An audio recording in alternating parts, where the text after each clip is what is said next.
இன்றைக்கி நம்ம என்ன பார்க்க போகிறோம் அப்படின்னு பார்த்தீங்கன்னா, நம்ம குரூப் 2 and 4 இந்த 2 சிலபஸ்லேயும் இருக்கக்கூடிய யூனிட் 6, அதாவது அலகு 6 அப்படின்னு சொல்லிட்டு ஜென்ரல் ஸ்டடீஸில் ஒரு பார்ட் கொடுத்துருப்பாங்க. அதை பற்றி தான் நம்ம இன்றைக்கி பார்க்க போகிறோம். அதில் நான் நேற்று எக்ஸ்பிளைன் பண்ணியிருப்பேன் உங்களுக்கு. லாஸ்ட் கிளாஸில் நம்ம டீட்டெயில்டாக வந்து சிலபஸை ஒரு டீகோட் பண்ணி ஓரளவுக்கு நம்ம வந்து பார்த்துருப்போம். இப்போ எடுத்தோடனே என்ன இருக்கும், தமிழ் சொசைட்டியோடைய ஹிஸ்ட்ரி கேட்டிருப்பாங்க. அதாவது தமிழ் சமுதாய வரலாறு அப்படின்னு ஒரு கான்செப்ட் இருக்கும். அந்த கான்செப்டை எப்படி நம்ம பார்க்க போகிறோம் அப்படிங்கிறது எல்லாமே நான் உங்களுக்கு சொல்லிட்டேன். அதுக்கடுத்து என்ன சொல்லியிருப்பாங்க, அது தொடர்பான தொல்லியல் கண்டுபிடிப்புகளை பற்றி பார்க்கணும் அப்படிங்கிற மாதிரி கொடுத்துருந்தாங்க. அப்போ இந்த வார்த்தையை வச்சு நம்ம பார்த்தோம்னா நம்ம ஆர்கியாலஜிக்கல் சர்வீஸ் பற்றி நிறைய விஷயங்கள் பார்க்குற மாதிரி வரும். இதுக்கு அடுத்து ஒரு சாப்டர் கொடுத்துருப்பாங்க, அதாவது தமிழ் லிட்ரேச்சர் இப்போது சங்கம் ஏஜ் 2 டில் கண்டெம்பரரி பீரியட் வரைக்கும், அதாவது இன்னைக்கு வரைக்கும் என்னெல்லாம் தமிழ் லிட்ரேச்சர் அப்படிங்கிறது உருவாயிருக்கோ, எப்போது சங்க காலத்தில் இருந்து தற்போது வரை. இப்போ அந்த டாபிக் தான் நம்ம பார்க்க போகிறோம். ஃபர்ஸ்ட்டு நோட் பண்ணிக்கோங்க. நம்மளோட டாபிக் இன்றைக்கி பார்க்க போகிறது டிஎன்பிஎஸ்சி சிலபஸில் இருக்கக்கூடிய மொத்தம் 6 யூனிட் இருக்குது.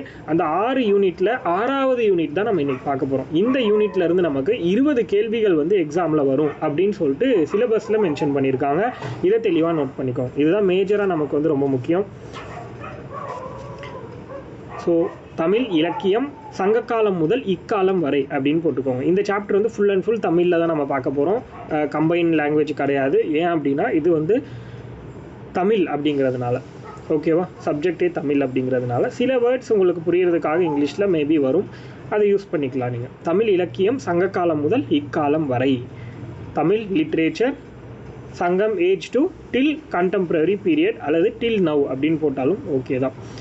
ஓகேவா? ஸோ இப்போது நம்ம தமிழ் இலக்கியம் சங்ககாலம் முதல் இக்காலம் வரை அப்படிங்கிற கான்செப்ட் கீழே ஃபர்ஸ்ட் நம்ம பார்க்க போகிறது என்ன அப்படின்னா, சங்ககாலம்னா என்ன, அந்த வார்த்தையை முதல்ல யார் பயன்படுத்தினா, எப்போ பயன்படுத்தினாங்க, இந்த மாதிரி போயிட்டு சங்க காலத்துடைய காலகட்டம் என்ன, அது எந்த மாதிரியான பீரியட், அது இந்த மாதிரி டீட்டெயில்டாக சங்கம்ங்கிற வார்த்தையை வச்சு பார்ப்போம். சங்க காலம்னா என்னன்னு பார்ப்போம். அதுக்கடுத்து இந்த காலகட்டத்தில் ஏதாவது இலக்கியங்கள் உருவாக்கப்பட்டிருக்கு அப்படின்னா அந்த இலக்கியங்கள் என்னென்ன அப்படிங்கிறத பார்ப்போம். இது முடிஞ்சதுக்கப்புறம் சங்கம் மருவிய காலம் அப்படிங்கிற ஒரு கான்செப்ட் பார்ப்போம். சங்கம் மருவிய காலம்னா என்னன்னா, அதாவது சங்கம் பாண்டியர்களால் சங்கம் தமிழுக்காக சங்கம் உருவாக்கப்பட்ட காலகட்டத்தை நம்ம வந்து சங்கம் மருவிய காலம் அப்படின்னு சொல்லுவோம். இது எல்லாருக்குமே தெரிஞ்ச ஒரு விஷயம் தான். ஸோ நம்ம இப்போ டாபிக் உள்ள போயிடலாம். ஸோ ஃபர்ஸ்ட்டு சங்க காலம் இந்த டாபிக் போட்டு அது கீழே ஃபர்ஸ்ட்டாக நீங்கள் எழுத வேண்டியது சங்க காலம். இப்போ நான் உங்களுக்கு ஒரு ஸ்க்ரீன் ஷேர் பண்ணுறேன் பாருங்கள், என்னோட ஸ்க்ரீனை. சங்ககாலம் அப்படின்னு போட்டுருக்கோம். சங்ககாலம் அப்படின்னு போட்டு நீங்கள் என்ன எழுதுறீங்க அப்படின்னா, இங்கே கொடுத்துருக்கேன் பாருங்க, சங்க காலம் அப்படின்னு சொல்லிட்டு எழுதிட்டு, இந்த சங்க காலத்தை நம்ம பள்ளி புத்தகங்களில் என்ன எல்லாமே சொல்கிறாங்க அப்படின்னா, ஒன்று இயற்கை நெறிக்காலம் அப்படின்னு சொல்கிறாங்க. இயற்கை நெறிக்காலம் அப்படின்னு ஒரு பாயிண்ட்டும், தமிழகத்தின் பொற்காலம் அப்படின்னு ஒரு பாயிண்ட்டும் கொடுக்குறாங்க. அதாவது இதை இப்படியும் சொல்லலாம் அப்படின்னு சொல்கிறாங்க. சங்க காலத்தை இயற்கை நெறி காலம் அப்படின்னும் தமிழகத்துடைய பொற்காலம் அப்படின்னு சொல்கிறாங்க. புரியுதா? Golden age of Tamil Nadu, golden age of Tamil Nadu, இது நேச்சுரல் பீரியட் அப்படிங்கிற மாதிரி சொல்லுவாங்க. கோல்டன் ஏஜ் ஆஃப் தமிழ்நாடு, தமிழகத்துடைய பொற்காலம். இது வந்து ப்ரீவியஸ் இயர் கொஷினில் கேட்டிருக்காங்க. அதாவது சங்க காலம் என்பது டேஷ் அப்படின்னு கொடுத்துட்டு கீழே வந்து 2-3 ஆப்ஷனை கொடுப்பாங்க. அந்த 4 ஆப்ஷனில் 3 ஆப்ஷன் ராங்காகவும் 1 ஆப்ஷன் தமிழகத்தின் பொற்காலம் அப்படின்னு கேட்டிருந்தாங்க. அப்போ அது ஆன்சர் வந்து தமிழகத்தின் பொற்காலம் அப்படிங்கிறது நமக்கு மார்க் பண்ண தெரியணும். ஸோ இதுதான் சங்க காலத்துடைய வேறு பெயர்களாக நம்ம வந்து குறிப்பிடுறோம். சரி, இப்போ சங்க காலத்துடைய பீரியட், எந்த பீரியடை சேர்ந்தது சங்க காலம் அப்படின்னு ஒரு கொஷின் இருக்குது. சங்க காலம் அப்படிங்கிறது எந்த பீரியடை சேர்ந்தது அப்படின்னா, இப்போ நீங்கள் கேள்விப்பட்டிருப்பீங்க கிமு 3ஆம் நூற்றாண்டிலிருந்து கிபி 3ஆம் நூற்றாண்டு அப்படின்னு சொல்லிட்டு. அதை எப்படி கால்குலேட் பண்ணுறதுன்னா, இப்போது நமக்கு தெரியும் நார்மலாக கிராஃப்லாம் வரையும் இல்லையா, எப்படி நார்மலாக போகும் நமக்கு 1 2 3 4 அந்த மாதிரி போகும் இல்லையா. இந்த கான்செப்டில் நம்ம வந்து கால்குலேட் பண்ணுவோம். அதுவே இந்த பக்கம் வந்துச்சுன்னா -1 அப்படின்னு கொண்டு போவோம். கரெக்டாக? அப்போது இயர்ஸ் எப்படி இருக்குன்னா, இங்கே 5 அப்படின்னு இருந்துச்சுன்னா இங்கே 4, இங்கே 3, இங்கே 2 மைனஸில் போகிறனால இந்த கான்செப்டில் வரும். புரியுதா உங்களுக்கு? அப்போ இதுதான் நம்ம இயர் கால்குலேட் பண்ண போகிறது. எக்ஸாம்பிளுக்கு இப்போ பாருங்கள், கிமு அப்படின்னு சொல்கிறோமா, கிமுனா இந்த பக்கம், 0க்கு லெஃப்ட் ஹேண்ட் சைடில் இருக்கிறது கிமு, 0க்கு பின்னாடி ரைட் ஹேண்ட் சைடில் இருக்கிறது கிபி. இதுதான் ஹிஸ்ட்ரியை வந்து நம்ம கால்குலேட் பண்ணக்கூடிய ஒரு மெத்தட். இதை கிமு மீன்ஸ் கிறிஸ்துவர் பிறப்பதற்கு முன், கிபினா கிறிஸ்துவர் பிறந்ததற்கு பின் அப்படின்ற மாதிரி சொல்கிறாங்க. இதை வேறு எப்படி சொல்லலாம்னா பொது ஆண்டுக்கு முன், ஓஆமுனா பொது ஆண்டுக்கு முன், போஆ அப்படின்னா பொது ஆண்டு அப்படின்னு சொல்லிட்டு ரெண்டாக பிரிக்கிறாங்க. இது ஒரு கான்செப்ட். இப்போ இதையே சேம் அதே தான் சொல்கிறேன். இங்கிலீஷில் இது என்ன சொல்லலாம் அப்படின்னா பிசிஇ பிசி இப்படியும் சொல்லலாம். பிஃபோர் கிறிஸ்டியரா பிஃபோர் கிறிஸ்ட், சரி, அதாவது ஆனோ டாமினின்னு சொல்லுவாங்க. இந்த இடத்துலையே பிசின்னு வரும். பிஃபோர் கிறிஸ்டியரா ஆர் பிஃபோர் கிறிஸ்ட் ரெண்டில் ஏதாவது ஒன்று யூஸ் பண்ணிக்கலாம். இந்த பக்கத்தை என்ன யூஸ் பண்ணிக்கலாம்னா ஆனோ டாமினி அப்படின்னு சொல்லுவாங்க. ANNO DOMINI ஆனோ டாமினி அப்படின்னு சொல்லுவாங்க. புரியுதா? இதுதான் ஹிஸ்டாரிக்கல் வந்து கால்குலேட் பண்ணுறது. இப்போ இதை நாம் எப்படி கிமு 3ஆம் நூற்றாண்டு டு கிபி 3ஆம் நூற்றாண்டுன்னு சொல்கிறோம்? இங்கே பாருங்கள், இங்கே 3ன்னு இருக்கா, 3 4 5 இப்படி வருதா? இந்த நூற்றாண்டில் இருந்து நம்ம என்ன சொல்கிறோன்னா இந்த பக்கம் கிபி 3ஆம் நூற்றாண்டு வரைக்கும். புரியுதா உங்களுக்கு? ஸோ இந்த பீரியடை தான் நம்ம சங்க காலம் அப்படின்னு சொல்கிறோம். சங்க காலம் அப்படின்னு நம்ம எதை சொல்கிறோம்னா கிமு 3ஆம் நூற்றாண்டுலேருந்து கிபி 3ஆம் நூற்றாண்டு. இந்த காலகட்டத்தில் தான் சங்க இலக்கியங்கள் உருவாச்சு அப்படின்னு சொல்கிறாங்க. அதாவது இந்த பீரியடில் உருவான இலக்கியங்களுக்கு நம்ம சங்க இலக்கியங்கள் அப்படின்னு பேர் வச்சிட்டோம், வேறு ஒன்றும் கிடையாது.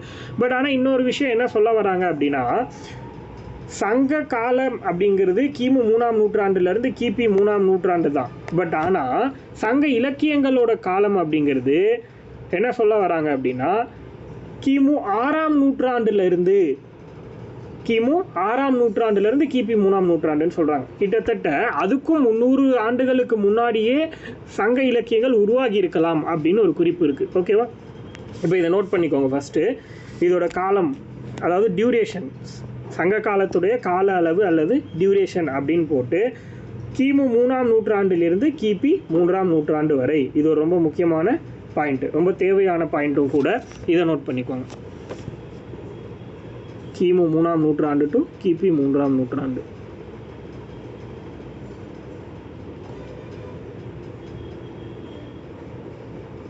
அடுத்தது அதுவே சங்க இலக்கியம், சங்க காலத்தோட பீரியட் அது. இது சங்க இலக்கியத்துடைய பீரியட் அப்படின்னா எப்போ வேணால் எழுதப்பட்டிருக்கலாம். கிமு 6ஆம் நூற்றாண்டில் இருந்து கிபி 3ஆம் நூற்றாண்டு வரைக்கும்னு சொல்கிறாங்க.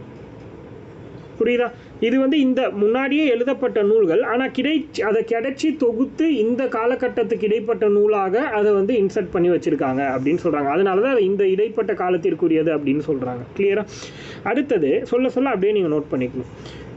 சங்க இலக்கியங்களோட காலகட்டம் கிமு 6ஆம் நூற்றாண்டுலேருந்து கிபி 3ஆம் நூற்றாண்டு அப்படிங்கிறத நம்ம வந்து தெளிவாக இந்த இடத்துல மென்ஷன் பண்ணணும். அடுத்தது இதோட ஜாகிரபிக்கல் ஏரியா. இதோட ஜாகிரபிக்கல் ஏரியா அப்படின்னு பார்த்தோம்னா அதாவது புவிப்பரப்பு வடக்கே, கேள்விப்பட்டிருக்கீங்களா?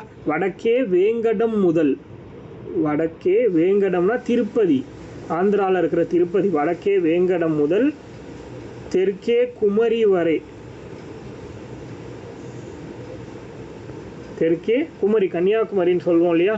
அப்போ வடப்பகுதியில் வேங்கடம், அதாவது ஆந்திர பிரதேசில் இருக்கக்கூடிய திருப்பதியும், தெற்கில் கடலுக்கு இடைப்பட்ட பகுதியாக இருக்கக்கூடிய கன்னியாகுமரியும் இதுதான் தமிழ்நாட்டோட எல்லை அப்படின்னு சொல்லிட்டு தொல்காப்பியத்திலே ஒரு பாடல் வரி சொல்லியிருப்பாங்க.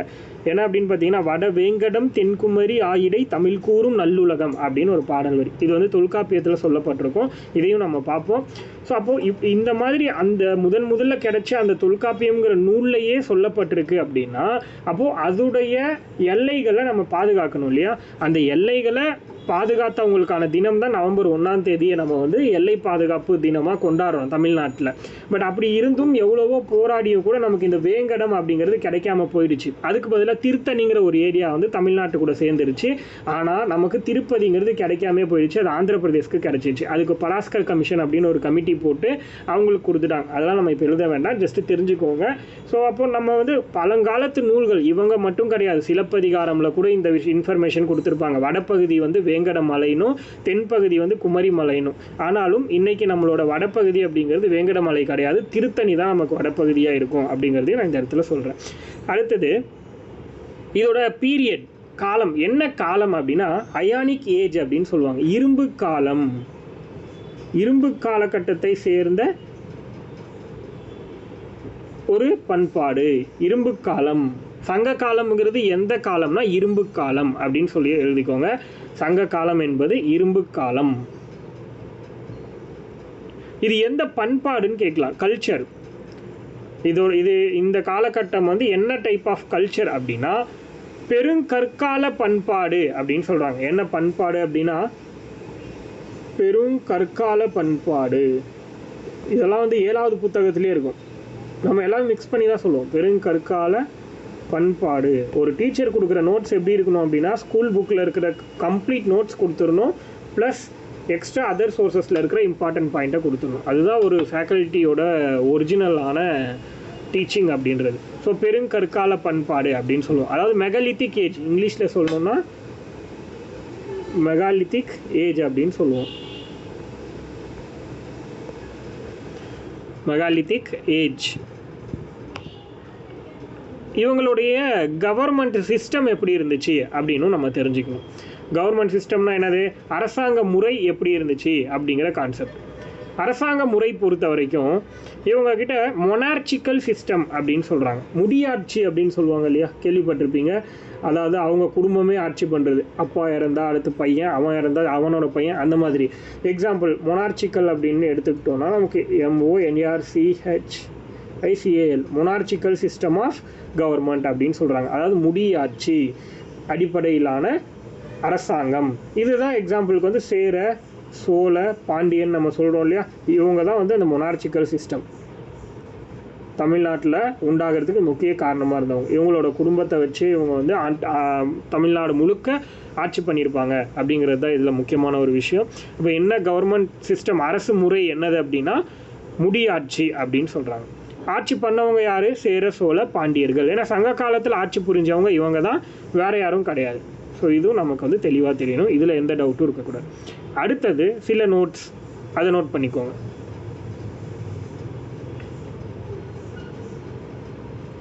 சில நோட்ஸ் கொடுக்குறேன். இப்போ சங்கம் பற்றிய குறிப்புகளை முதலில் பாடியவர் யார் அப்படின்னு ஒரு கொஸ்டின் கேட்கலாம். சங்கம் பற்றிய குறிப்புகளை முதலில் பாடியவர் யார்? இதை தனியாக கொஷினாக கேட்க மாட்டான். இதெல்லாம் முன்னாடி கேட்டுட்டு இருந்தாங்க. இப்போ எப்படி கேட்கலான்னா இந்த மாதிரி ஒரு 4 பாயிண்ட்டை கொடுத்துட்டு ஸ்டேட்மெண்ட்டாக வச்சிடலாம். இதில் எதெல்லாம் கரெக்டு அப்படின்ற மாதிரி கொஷின் கேட்கலாம். இப்போ அந்த மாதிரி கேட்க ஆரம்பிச்சிட்டாங்க. அப்படி இருக்கும்போது நம்ம இது எல்லாத்துலேயும் தெளிவாக இருக்கணும், கிளியராக. ஸோ சங்கம் பற்றிய குறிப்புகளை முதலில் பாடியவர், சங்கம் பற்றிய குறிப்புகளை முதலில் பாடியவர் அப்படின்னா திருநாவுக்கரசர்.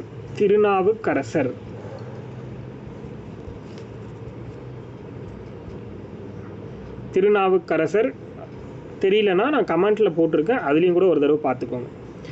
திருநாவுக்கரசர் எந்த நூலில் இதை பயன்படுத்தியிருப்பார்னா அவர் எழுதின தேவாரம் அப்படின்னு சொல்லக்கூடிய ஒரு நூலில் இதை பற்றி பேசியிருப்பார். சங்கம்ங்கிற வார்த்தையை தேவாரம் அப்படிங்கிற நூலில் சொல்லியிருப்பார். அதே மாதிரி தேவாரம் அப்படிங்கிறது மொத்தம் 12 திருமுறைகள் அப்படின்னு சொல்கிறோம். சைவ திருமுறைகள் 12 அப்படின்னு நம்ம சொல்லுவோம்.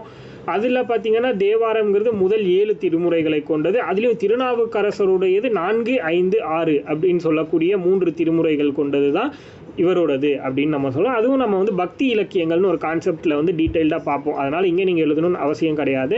ஸோ இது யூஸ் பண்ணது யாருன்னா திருநாவுக்கரசர். சங்கம்ங்கிற குறிப்பை, சங்கம் சம்மந்தப்பட்ட குறிப்புகளை முதல்ல பயன்படுத்தினது யார் அப்படின்னா அது திருநாவுக்கரசர். எதில் பயன்படுத்தியிருப்பார்? தேவாரம் அப்படிங்கிற ஒரு இசைப்பாட்டு நூலில் பயன்படுத்தியிருப்பார். அவ்வளோதான். இது என்னவாக இருக்கும் அப்படின்னா ஒரு பாடலே நமக்கு வந்து கொடுத்துருக்காங்க. அந்த பாட்டு கூட நான் சொல்கிறேன், வேணா நோட் பண்ணிக்கோங்க. நண்பாட்டு புலவனாய், ஏன்னா இந்த பாட்டை கொடுத்து யாருன்னு கூட கேட்கலாம். நண்பாட்டு புலவனாய், கமெண்ட்டில் போடுறேன். நண்பாட்டு புலவனாய் சங்கமேரி, இந்த வார்த்தை தான். நண்பாட்டு புலவனாய் சங்கமேரி நற்ககை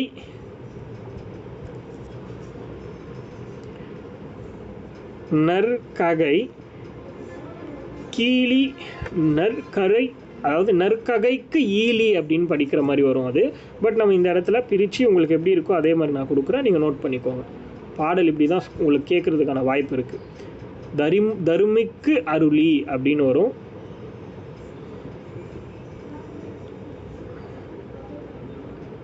அந்த இடத்துல கூருளின்னு வந்துடுச்சு பாருங்கள் கமெண்ட்டில். தருமிக்கு அருளி அப்படின்னு வரணும். நண்பாட்டு புலவனாய் சங்கமேறி நற்ககைக்கு கீழி தருமிக்கு அருளி அப்படின்னு வரணும். நண்பாட்டு புலவனாய் சங்கமேறி அந்த ஒரு லைன் எழுதினா கூட போதுமானது. நண்பாட்டு புலவனாய் சங்கமேறி அப்படிங்கிற லைன் யாரோடது அப்படின்னா திருநாவுக்கரசரோடது. அடுத்தது முச்சங்கத்தை பற்றி முதலில் கூறியவர். நம்ம ஃபஸ்ட்டு இப்போ பார்த்தது என்னது, சங்கம் பற்றின குறிப்பை முதல்ல பாடினது திருநாவுக்கரசர். ஆனால் முச்சங்கம் 3 சங்கங்கள் சொல்லுவோம்ல நம்ம, முதற்சங்கம், இடைச்சங்கம், கடைச்சங்கம்னு, இந்த 3 சங்கங்களை பற்றி முதல்ல குறிப்பிட்டவர் யார்? அப்படி ஒரு கேள்வி இருக்குது, அதையும் நோட் பண்ணிக்கோங்க. முச்சங்கத்தை பற்றி முதலில் குறிப்பிட்டவர் நக்கீரர். முச்சங்கத்தை பற்றி முதலில் குறிப்பிட்டவர் நக்கீரர் அப்படின்ற ஒரு ஆத்தர் தான் வந்து சொல்லியிருப்பாரு.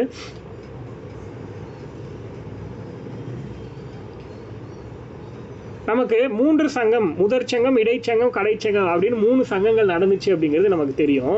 பட் இந்த சங்கங்கள் நடந்துச்சு அப்படிங்கிறது அதெல்லாம் வந்து பல்லாயிரம் வருஷத்துக்கு முன்னாடி நடந்துச்சு. அது எப்படி நமக்கு தெரியும் அப்படின்னா, இறையனார் களவியல் உரை அப்படின்னு ஒரு இலக்கண நூல் இருக்குது தமிழை பொறுத்த வரைக்கும். இறையனார் களவியல் உரை, இதுதான் முதலில் தொடங்கப்பட்ட உரை நூல் அப்படின்னு சொல்கிறாங்க. அதாவது தமிழில் உருவாக்கப்பட்ட முதல் உரை நூல் எது அப்படின்னா அது இறையனார் களவியல் உரை அப்படின்னு சொல்கிறோம். இந்த நூலில் தான் நமக்கு சங்கம் பற்றிய குறிப்புகளை முதல்ல நக்கீரர் வந்து சொல்லியிருப்பார். புரியுதா?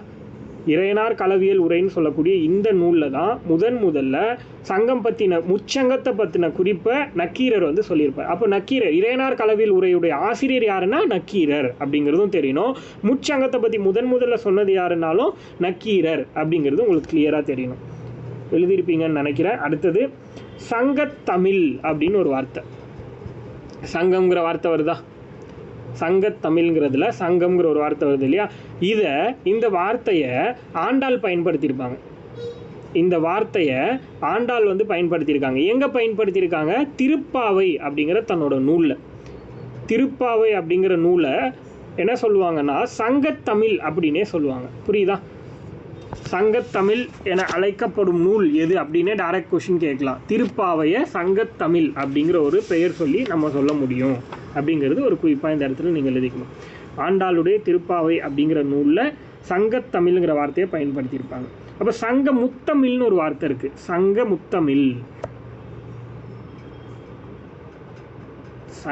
முத்தமிழ் இந்த வார்த்தையை வந்து பார்த்தீங்கன்னா யார் யூஸ் பண்ணியிருப்பாங்கன்னா, பெரிய திருமொழி அப்படிங்கிற ஒரு நூல் கேள்விப்பட்டிருப்பீங்க, பட் டீட்டெயிலாக உங்களுக்கு தெரிஞ்சிருக்காது.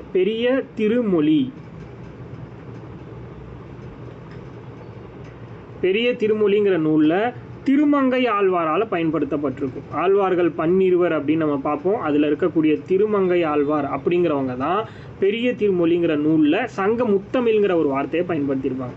சங்க முத்தமிழ் பயன்படுத்தினது யார் அப்படின்னா திருமங்கை ஆழ்வார். எந்த நூலில் பயன்படுத்தியிருப்பாங்கன்னா பெரிய திருமொழி அப்படிங்கிற ஒரு நூலில் பயன்படுத்தியிருப்பாங்க. So 2 point.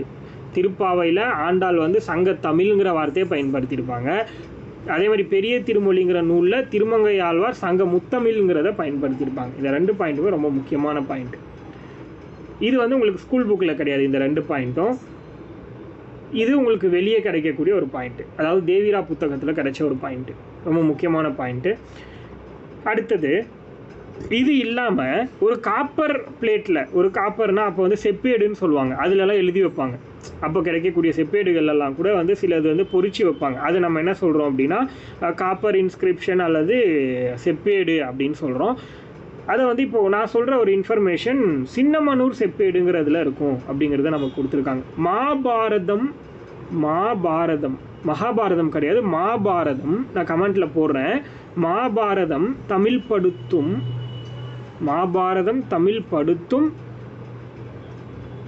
மதுராபுரி சங்கம் வைத்தும் அப்படின்னு வரணும். மாபாரதம் தமிழ் படுத்தும் மதுராபுரி சங்கம் வைத்தும்.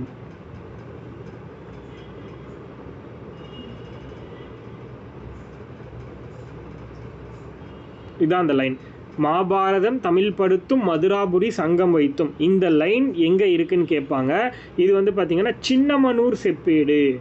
இந்த செப்பேடுலையும் சங்கம்ங்கிற சொல்ல பயன்படுத்தியிருக்காங்க அப்படின்னு சொல்கிறாங்க பழங்காலத்திலேயே.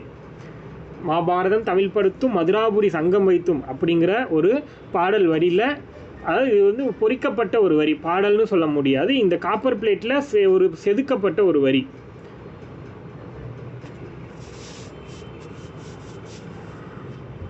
அடுத்தது நமக்கு எல்லாம் தெரிஞ்சது. அடுத்து மூன்று சங்கங்கள் முச்சங்கங்கள் அப்படின்லாம் நம்ம பார்க்குறோம்ல, அந்த 3 சங்கங்கள் என்னங்கிறத நம்ம ஒரு அவுட்லைன் மாதிரி நம்ம பார்த்துடலாம். ஸோ முதற் சங்கம் அப்படின்னு போட்டுக்கோங்க. ஃபஸ்ட்டு முதல் சங்கம், இடைச்சங்கம், கடைச்சங்கம்னு 3 நம்ம பார்க்க போகிறோம். அதில் முதற் சங்கம் அப்படின்னு ஃபஸ்ட்டு போட்டுக்கோங்க.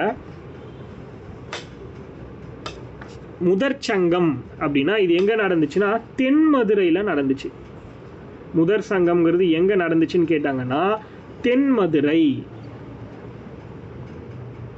தென் மதுரையில் ஒரு ஆற்றங்கரையில் நடந்திருக்கும். அந்த ஆற்றங்கரைக்கு பேர் என்ன அப்படின்னா பக்ருளி ஆறு அப்படின்னு சொல்லுவாங்க. பக்ருளி ஆறு கமெண்ட்ல இருக்கு பாருங்க. முதல் சங்கம் நடைபெற்ற இடம் தென் மதுரை அப்படிங்கிற இடத்துல பக்ருளி ஆறு அப்படிங்கிற முக்கியமான ஒரு ஆற்று பகுதியில் நடந்திருக்கும் அப்படின்னு சொல்கிறாங்க. இந்த முதல் சங்கத்தில் எத்தனை புலவர்கள் கலந்துக்கிட்டாங்கன்னா 549 புலவர்கள் வந்து கலந்துக்கிட்டாங்க அப்படின்னு சொல்கிறாங்க. முதல் சங்கம். ஆக்சுவலி சங்கம் வளர்த்ததுன்னா யாரை சொல்லலாம்? நம்ம தமிழுக்காக சங்கம் வளர்த்தது யாரு? கமெண்ட் பண்ணுங்க தெரிஞ்சவங்க. சங்கம் வளர்த்தது அப்படின்னா நம்ம யாரை சொல்லலாம்? சூப்பர். அதாவது சேரர்கள், சோழர்கள், பாண்டியர்கள்னு எல்லாருமே தான் சங்கம் வளர்த்தாங்க. ஆனாலும் தமிழை வளர்த்தவங்க, புரியுதா? சங்கம் வளர்த்தாங்க அப்படின்னா தமிழை வளர்த்தவங்க அப்படின்னு மட்டும் பார்த்தோன்னா சேர, சோழ, பாண்டியர் எல்லாருமே வந்து பண்ணியிருப்பாங்க. ஆனால் தமிழை ஒரு சங்கம் உருவாக்கி அந்த சங்கத்தில் பல்வேறு புலவர்களை மெம்பராக்கி அந்த மெம்பர் பாடக்கூடிய பாடல்களை வந்து அங்கீகாரம் கொடுத்து கொண்டு வந்தது அப்படின்னா அது வந்து பாண்டியர்கள் மட்டும்தான், புரியுதா? அதாவது தமிழ் வளர்த்தார்கள் அப்படின்னா எல்லாராலுமே வந்து செய்ய முடிஞ்சது சேர, சோழ, பாண்டியர்கள். பட் ஆனால் அந்த தமிழை வளர்க்கறதுக்காகவே சங்கங்களை உருவாக்குனது யாருன்னா வெறும் பாண்டியர்கள் மட்டும்தான், வேறு யாருமே கிடையாது அப்படின்னு சொல்லுவாங்க. அப்போ இது முதல் சங்கத்தில் வந்து 549 புலவர்கள் இருந்திருப்பாங்க அப்படிங்கிறத நமக்கு கொடுக்குறாங்க.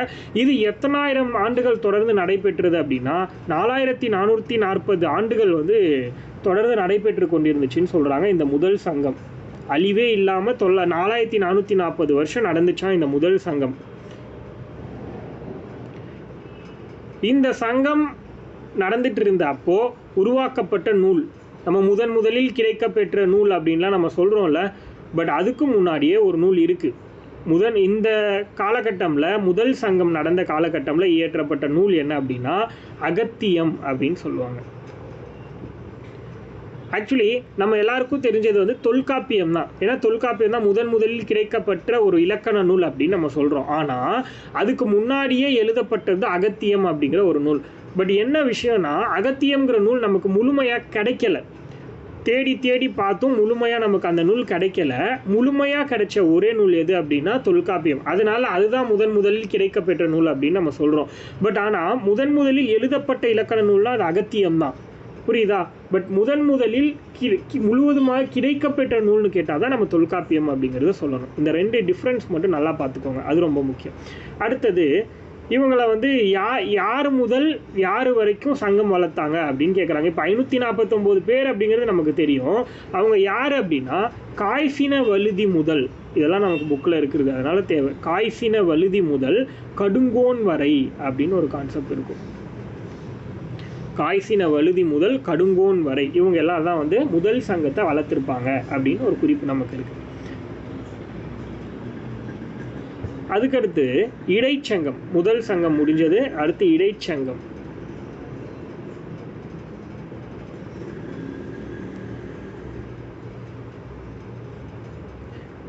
இந்த இடைச்சங்கம் எங்கே நடந்துச்சு அப்படின்னா அது எப்படி தென்மதுரையில் பக்ருளி ஆறில் நடந்துச்சோ அதே மாதிரி இடைச்சங்கம் கபாடபுரம் அப்படிங்கிற ஊரில் நடந்திருக்கும். கபாடபுரம் அப்படிங்கிற ஒரு ஊரில் குமரி ஆற்றங்கரையில் நடந்திருக்கும் அப்படின்னு சொல்கிறாங்க. கபாடபுரம்ங்கிற ஒரு இடத்துல குமரி ஆறு பகுதிகளில் நடந்துச்சு அப்படின்னு சொல்கிறாங்க. இடைச்சங்கம், அதாவது 2வது சங்கம் தான் இடைச்சங்கம் நம்ம சொல்கிறோம். இந்த கபாடபுரமில் நடந்த குமரி ஆறில் நடந்த இடைச்சங்கத்தில் எத்தனை புலவர்கள் தமிழ் வளர்த்தாங்க அப்படின்னா 59 புலவர்கள்.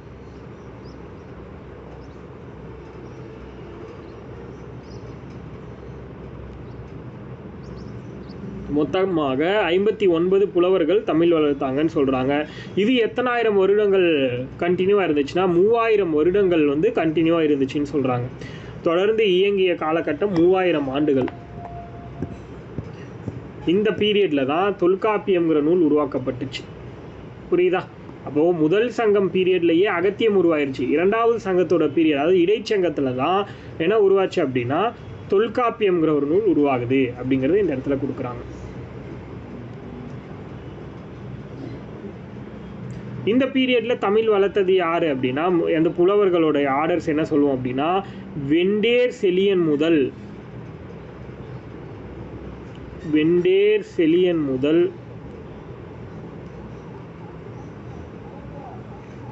முடத்திருமாறன் வரை.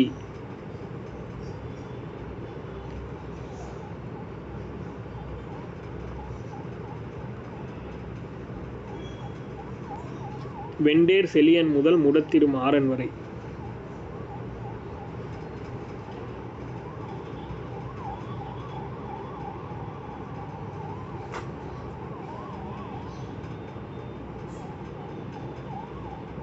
அடுத்தது கடைச்சங்கம். முதல் சங்கம் முடிஞ்சது, இடைச்சங்கம் முடிஞ்சது, அடுத்தது கடைச்சங்கம். இது வந்து இறுதியான சங்கம் அப்படின்னு சொல்கிறாங்க. முதல் சங்கம், இடைச்சங்கம், கடைச்சங்கம்னு சொல்லிட்டு 3 சங்கம் நடந்துச்சுன்னு தான் நம்ம பார்த்தோம். ஸோ கடைச்சங்கம் எங்கே நடந்துச்சுன்னா தற்போதைய மதுரை.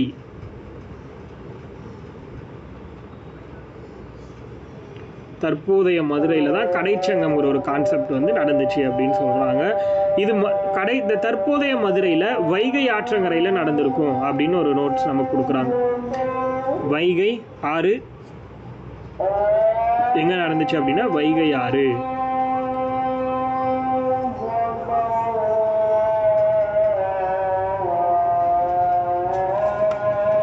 கடைச்சங்கத்துடைய புலவர்களுடைய எண்ணிக்கை எத்தனை பேர் அப்படின்னா 49 பேர்.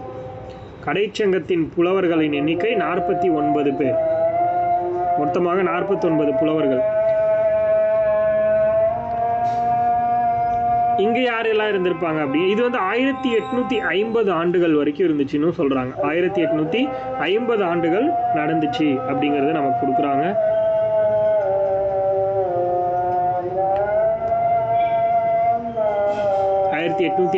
ஆண்டுகள். இந்த பீரியட்ல இருந்த புலவர்களோட வரிசை அப்படின்னா முடத்திருமாறன்ல இருந்து அங்க கடைசியா போனார் இல்லையா அவரு பாண்டியன் முடத்திருமாறன் முதல்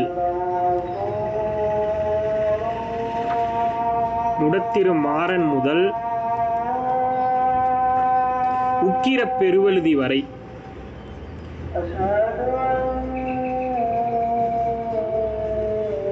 பாண்டியன் முடத்திருமாறன் முதல் உக்கிர பெருவழுதி வரை இவங்க முதற்கொண்டு இதுக்கு இடைப்பட்ட நபர்கள் 49 பேரும் சேர்ந்து கடைச்சங்க காலகட்டத்தில் தமிழ் வளர்த்துருக்காங்க அப்படின்னு சொல்றாங்க.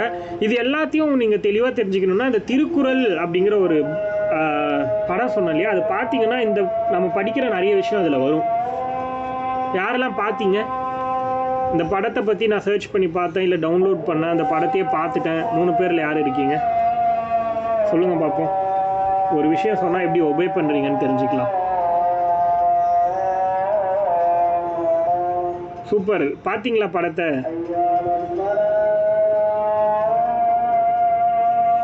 பார்க்கல, நாளைக்கு கிளாஸ்க்குள்ளே பார்க்க ட்ரை பண்ணுங்கள். எப்படி இருந்துச்சுன்னு எனக்கு நீங்கள் சொல்லணும். மற்ற 2 பேரும் கண்டிப்பாக சீக்கிரமாக அந்த படத்தை டவுன்லோட் பண்ணி பாருங்கள். ஓகே, இப்போது கடைச்சங்க காலகட்டத்தில் தான் நம்ம சொல்கிறோம்ல சங்க இலக்கியம் அப்படின்னு ஒன்று உருவாச்சு. புரியுதா? சங்க காலகட்டத்தில் உருவான இலக்கியம் சங்க இலக்கியம் அப்படின்னு நம்ம சொல்கிறோம். அந்த சங்க இலக்கியம் என்னது அப்படின்னா 8 தொகையும் 10 பாட்டும். அது எதில் இருக்குன்னா 17 மேற்கணக்கு நூல் அப்படின்னு நம்ம சொல்கிறோம். இந்த 17 மேற்கணக்கு நூலில் தான் 8 தொகையும் 10 பாட்டும் இருக்குது. இந்த நூல்கள் எல்லாமே உருவானது கடைச்சங்க காலகட்டம் அப்படிங்கிறது தெரிஞ்சுக்கோங்க. புரியுதா? கடைச்சங்க காலகட்டத்தில் உருவானது 8 தொகையும் 10 பாட்டும். எக்ஸாம்பிள், அந்த பாடல் வரி 8 தொகைனா நற்றிணை, நல்ல குறுந்தொகை, ஐங்குறு நூறு, ஒத்த பதிற்று 10, ஓங்க பரிபாடல், கற்றறிந்தார் ஏத்தும் கலியோடு, அகம்புறம் என்று இத்திரத்தை 8 தொகை அப்படின்னு வரும். இதுவே 10 பாட்டாக இருந்துச்சுன்னா முருகு பொருநாறு, 12 முல்லை, பெருகு வளமதுரை, காஞ்சி மறுவினிய, கோல நெடுநல்வாடை, கோல் குறிஞ்சி பட்டினப்பாலை, கடாத்தொடும் 10 அப்படின்னு வரும். இதான் 10 பாட்டுடைய பாடல்களோட வரிசை.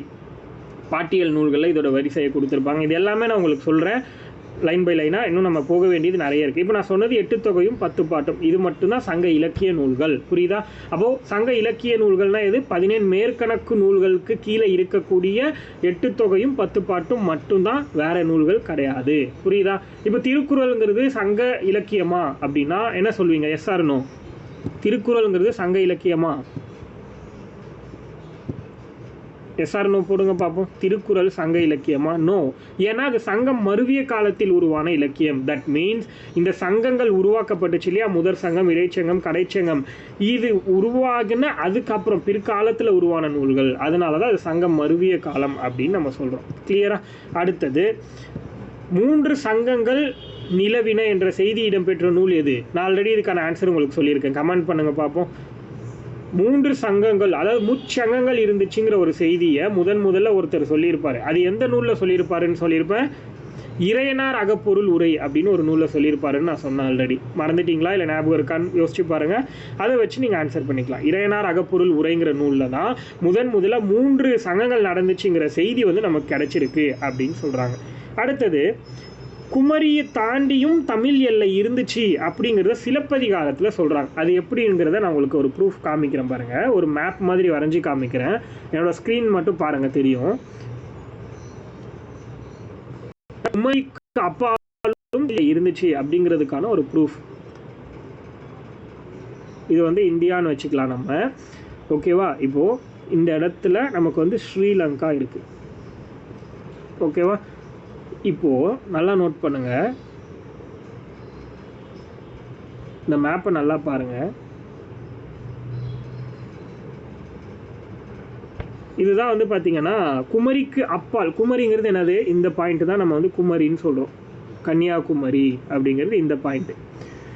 இதுக்கு அப்பாலும் தமிழ் எல்லை எப்படி இருந்துச்சுன்னா, இப்போ வந்து இங்கே இலங்கை இருக்குது, பட் அதை சுற்றி கடல் மட்டும்தான் இருக்குது. ஆனால் இப்போ நான் வரைஞ்சிருக்கேன் பாருங்கள், இதெல்லாம் மலை, இதெல்லாம் வந்து ஃபாரஸ்ட் ஏரியா. இப்படி இருந்துச்சு ஒரு காலகட்டத்தில். ஆனால் இது எல்லாமே கடலில் மூழ்கிருச்சு. இது எல்லாமே வந்து கடலில் இப்போ வந்து ப்ரெசண்ட்டாக கிடையாது, மூழ்கிருச்சு. இதுக்கு பேர் தான், இங்கே இருக்குது பாருங்கள், இதுக்கு பேர் தான் மடகாஸ்கர் அப்படின்னு நம்ம சொல்லுவோம். இதெல்லாம் கடலில் மூழ்கிருச்சு. இல்லை இது பிரிஞ்சு வேறு நாட்டு கூட போயிடுச்சு, இல்லை கடலில் மூழ்கிருச்சு. இந்த மாதிரி ஏதோ ஒன்று நடந்துருச்சு. இப்போ இந்த இலங்கையில் இருந்து ஒரு பெரிய ஒரு ஃபாரஸ்ட் மாதிரி ஒன்று வரும். இப்போ இது என்ன ஆகுது அப்படின்னா, இங்கேருந்து ஒரு சில ஆறுகள் உற்பத்தி ஆகுது. இப்படி உற்பத்தி ஆகி போகும். இதுக்கு பேர் தான் வந்து மேருமலை, பக்ரூலி ஆறு, இதெல்லாம் இதில் தான் இருக்குது. புரியுதா? பக்ரூலி ஆறு, குமரி ஆறுங்கிறது இங்கே வந்துருச்சா. அடுத்து பக்ரூலி ஆறு, மேருமலை அப்படின்னு சொல்லிட்டு நம்ம ஒரு 4 ரிவர் வந்து இந்த இடத்துல இருக்கும். இதுதான் குமரிக்கு அப்பாலும் தமிழ் எல்லை இருந்துச்சு அப்படிங்கிறத ப்ரூஃப்ன்றதுக்கான ஒரு மேப் இது. புரியுதா? இதுதான் இருந்துச்சு அப்படிங்கிறத தெரிஞ்சுக்கோங்க. அதுக்கடுத்து இப்போது நம்ம சொன்னோம் இல்லையா, குமரிக்கு அப்பாலும் தமிழ் எல்லை இருந்துச்சு அப்படின்னு. அது வந்து சிலப்பதிகாரத்தில் ஒரு பாடலாகவே பாடியிருக்காங்க. சிலப்பதிகாரத்தில் பாடலாகவே பாடியிருக்காங்க. என்ன பாடல் அப்படின்னா, பக்ரூலி ஆற்றுடன் பன்மலை அடுக்கத்து அப்படின்னு ஒரு பாட்டு. பக்ரூலி ஆற்றுடன் பன்மலை அடுக்கத்து. இன்னும் நிறைய வரும். நமக்கு இது தெரிஞ்சால் போதும், நம்ம ரொம்ப டீப்பாக போகணும்னு அவசியம் கிடையாது. இந்த லைன் வந்து எந்த நூல்னு கேட்டால் போதும். சிலப்பதிகாரம். கொஷினில் கேட்கும்போது ஆன்சர் பண்ண தெரியணும். பக்ரூலி ஆற்றுடன் பன்மலை அடுக்கத்து. இந்த பாடல் வரி சிலப்பதிகாரம்ல இடம்பெற்றிருக்கக்கூடிய ஒரு பாடல் வரி. அதுக்கடுத்து இப்போ நம்ம 3 சங்கங்களை பற்றி பார்த்தோம். ஆனால் 4வதாக ஒரு சங்கம் உருவாக்குறதுக்கு முயற்சிகள் நடந்திருக்கு அப்படின்னு சொல்கிறாங்க. இது சமீபத்தில் தான். இப்போ நம்ம பார்த்த சங்கங்கள் எல்லாமே 4000 ஆண்டுகளுக்கு முன்னாடி, 3000 ஆண்டுகளுக்கு முன்னாடி, 1850 ஆண்டுகளுக்கு முன்னாடி, இது மாதிரிலாம் நம்ம வந்து பார்த்துருப்போம். தொடர்ந்து இத்தனை 1000 வருஷங்கள் நடந்துச்சு, இப்படி தான் நம்ம பார்த்துருப்போமே தவிர சமீபத்தில் ஒரு சங்கம் நடந்துச்சு அப்படின்றது நமக்கு தெரியாது. ஆனால் 1901 வருஷம் 1901 வருஷத்தில், அதாவது 20வது நூற்றாண்டோட தொடக்கத்தில் 1901 வருஷம் செப்டம்பர் மாதம் 14ஆம் தேதி, செப்டம்பர் மாதம் 14ஆம் தேதி 1901 செப்டம்பர் மாதம் 14ஆம் தேதி பாஸ்கர சேதுபதி அப்படின்னு ஒருத்தருடைய தலைமையில், பாஸ்கர சேதுபதி தலைமையில்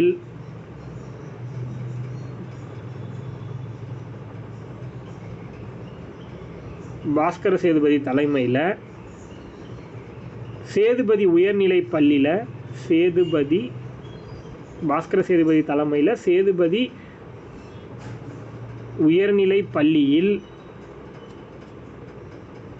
பாண்டித்துறையோட மேற்பார்வையில் நடந்துச்சு அப்படின்னு சொல்கிறாங்க.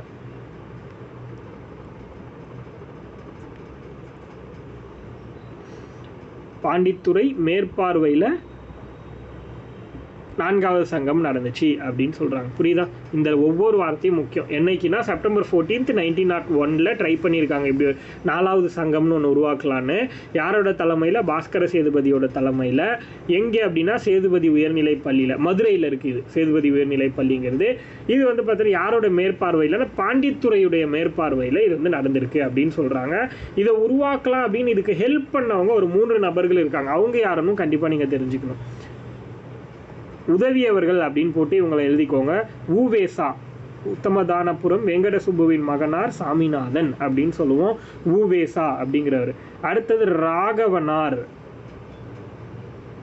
ஊவேசா, ராகவனார், பரிதிமார் கலைஞர். இவங்க 3 பேரும் தான் இது உருவாகிறதுக்கு ஹெல்ப் பண்ணியிருப்பாங்க.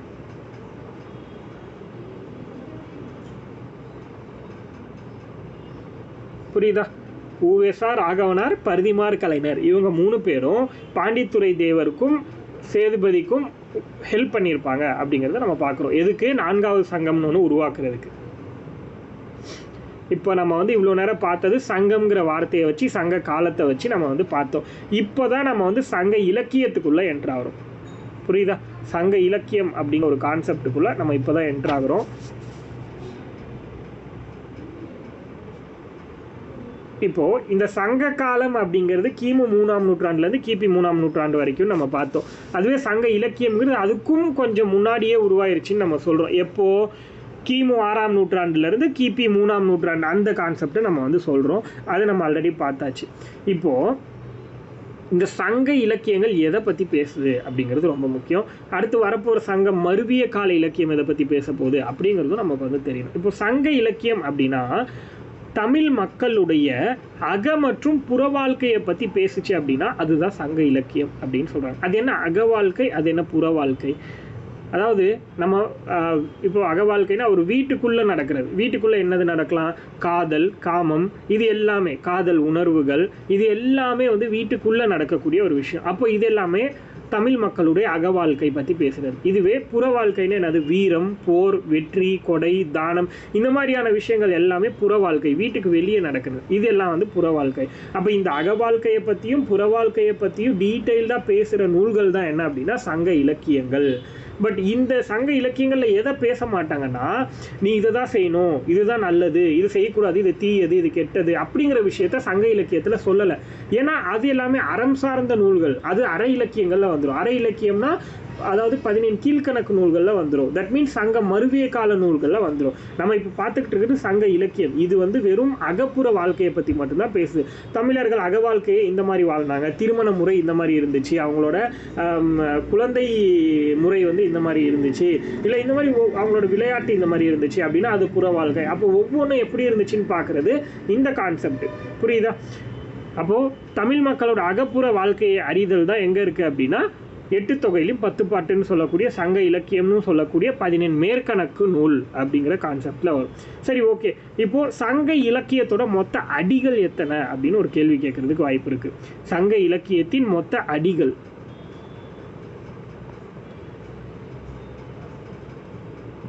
அடிகளோட எண்ணிக்கை 26,350. மொத்த அடிகள், அடிகள்னா மொத்த லைன்ஸு. சங்க இலக்கியத்தில் இப்போ வந்து எட்டு தொகையில் நான் சொல்லியிருந்த நற்றிணை, குறுந்தொகை, ஐங்குறுநூறு, பதிற்று பத்து, பரிபாடல், அகநானூறு, புறநானூறு, இவ்வளோ பாடல் இருக்குது. 10 பாடல் எடுத்திங்கன்னா திருமுருகு ஆற்றுப்படை, அதுக்கடுத்து பொருணர் ஆற்றுப்படை, பெரும்பான் ஆற்றுப்படை, அடுத்து வந்து பார்த்திங்கன்னா வேறு என்ன பட்டினப்படை, இந்த மாதிரி அதில் ஒரு 10 நூல், இதில் ஒரு 8 நூல், 18 நூல் மொத்தமாக இருக்குது. அதனால தான் அதை 17 மேல்கணக்கு நூல்னு நம்ம சொல்கிறோம். இந்த 18 நூல்கள்லேயும் இருக்கிற பாடல்களோட மொத்த லைன்ஸ் எத்தனைன்னு கேட்டாங்கன்னா 26,350 வரிகள் இருக்குது அப்படிங்கிறத நமக்கு கொடுக்குறாங்க. சங்க இலக்கியத்தோட மொத்த அடிகள். அதே மாதிரி சங்க இலக்கியத்தோட மொத்த பாடல்களோட எண்ணிக்கை எத்தனைன்னு கேட்பாங்க.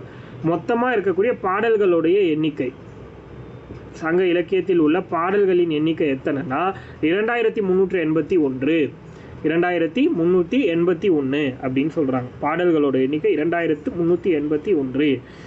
இந்த 2381 பாடல்களை பாடிய மொத்த புலவர்களோட எண்ணிக்கை எத்தனைன்னு கேட்பாங்க. புரியுதா? சங்க இலக்கியத்தில் உள்ள மொத்த புலவர்கள், சங்க இலக்கியத்தை பாடிய மொத்த புலவர்களோட எண்ணிக்கை எத்தனை அப்படின்னா 473 புலவர்கள். புலவர்களோட எண்ணிக்கை 473 அப்படிங்கிறது நமக்கு தெரியணும். 473. அடுத்தது, இந்த புலவர்களில் இப்போது ஆண்பார் புலவரும் இருப்பாங்க, பெண்பார் புலவரும் இருப்பாங்க. அது இல்லாமல் அரசர்களே சில பேர் புலவர்களாகவும் இருந்திருப்பாங்க. இந்த பீரியட் ஃபுல்லாக எப்படி இருந்துச்சு அப்படின்னா, இப்போ இந்த படத்தை பார்த்தீங்கன்னா உங்களுக்கு சில விஷயம் புரியும். புலவர்கள்னா யார்? அரசர்களை தேடி தேடி போயிட்டு அந்த அரசர்களை பற்றின நல்ல விஷயங்களை பாடல்களாக எழுதி அவங்க முன்னாடி பாடுவாங்க. அப்படி பாடின பாடல் அவங்களுக்கு பிடிச்சி போயிருந்துச்சுன்னா அவங்க அந்த புலவர்களுக்கு பரிசு கொடுப்பாங்க. தங்க காசு, இது மாதிரி ஏதாவது அவங்கக்கிட்ட என்ன பரிசு இருக்கோ அந்த பரிசை வந்து கொடுப்பாங்க. அப்படி கொடுக்குறனால அவங்களோட வாழ்வாதாரம் வந்து அதை பொறுத்து நல்லா போகும். இதுவே வந்து அந்த புலவர் போயிட்டு இந்த மாதிரி ஒரு அரசன்கிட்ட நான் பாடல் பாடி இந்த மாதிரி எனக்கு பரிசு கிடைச்சது, நீயும் போய் அந்த அரசனுக்கு பாடல் பாடி நீயும் பரிசு வாங்கிக்கோ அப்படின்னு சொல்லிட்டு இன்னொரு புலவருக்கு போயிட்டு இப்போ வாங்கின புலவர் வந்து சொன்னார் அப்படின்னா அதுக்கு பேர் தான் ஆற்றுப்படை நூல்கள் அப்படின்னு சொல்லுவோம். அது 10 பாட்டு நூல்களில் இருக்கும். புரியுதா? ஒருத்தன் வந்து இன்னொருத்தனுக்கு ஆற்றுப்படுத்துதல் அப்படிங்கிற கான்செப்ட் கீழே வரும். கிளியரா? இப்போ மொத்தமாக 473 புலவர்கள். அதில் பெண்கள் எத்தனை பேர் அப்படின்னா 49 பேர். பெண்பார் புலவர் அப்படின்னு சொல்லுவோம். சூப்பர், 49 நபர்கள். சங்க இலக்கியத்தில் பாடல்கள் எழுதிய மொத்த பெண் புலவர்கள் எத்தனை பேர் இருக்காங்கன்னா 49 நபர்கள். இதில் மொத்தம் 473ல் 49 பெண்கள்னா அரசர்களை புகழ்ந்து புலவர்கள் தான் பாட்டு பாடுவாங்க. ஆனால் சில அரசர்களே பாடல்களையும் பாடியிருக்காங்க. அந்த மாதிரி எத்தனை அரசர்கள் இருந்தாங்க அப்படின்னா 25 நபர்கள்.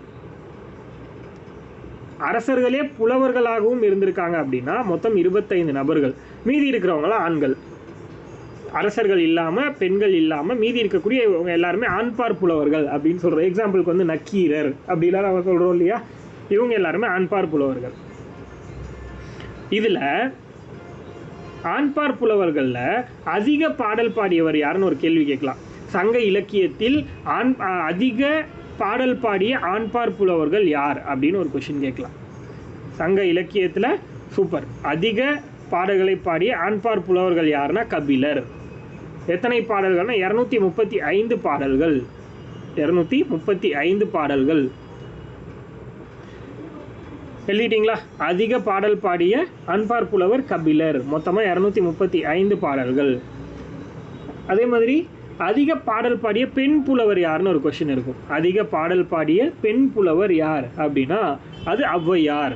அதிக பாடல் பாடிய பெண் புலவர் ஔவையார்.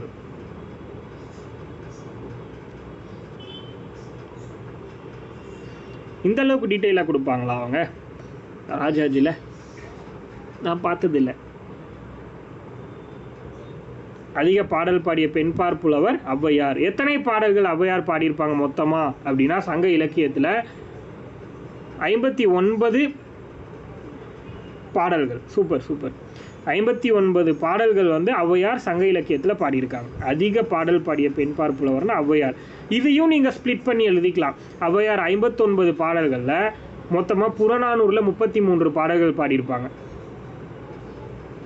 புறநானூறில் 33 பாடல்கள், அகநானூறில் 4 பாடல்கள், அகநானூறில் ஒரு 4 பாடல்கள், நற்றிணையில் இந்த மாதிரி ஒவ்வொன்றுத்துலேயும் நம்ம வந்து ஔவையாரதை மட்டும் பிரித்து எழுதிக்கோங்க. ஏன்னா அது கேட்குறதுக்கு வாய்ப்பு இருக்குது ஔவையாருங்கிறதுனால. நற்றிணையில் ஒரு 7 பாடல்கள். அடுத்து குறுந்தொகை,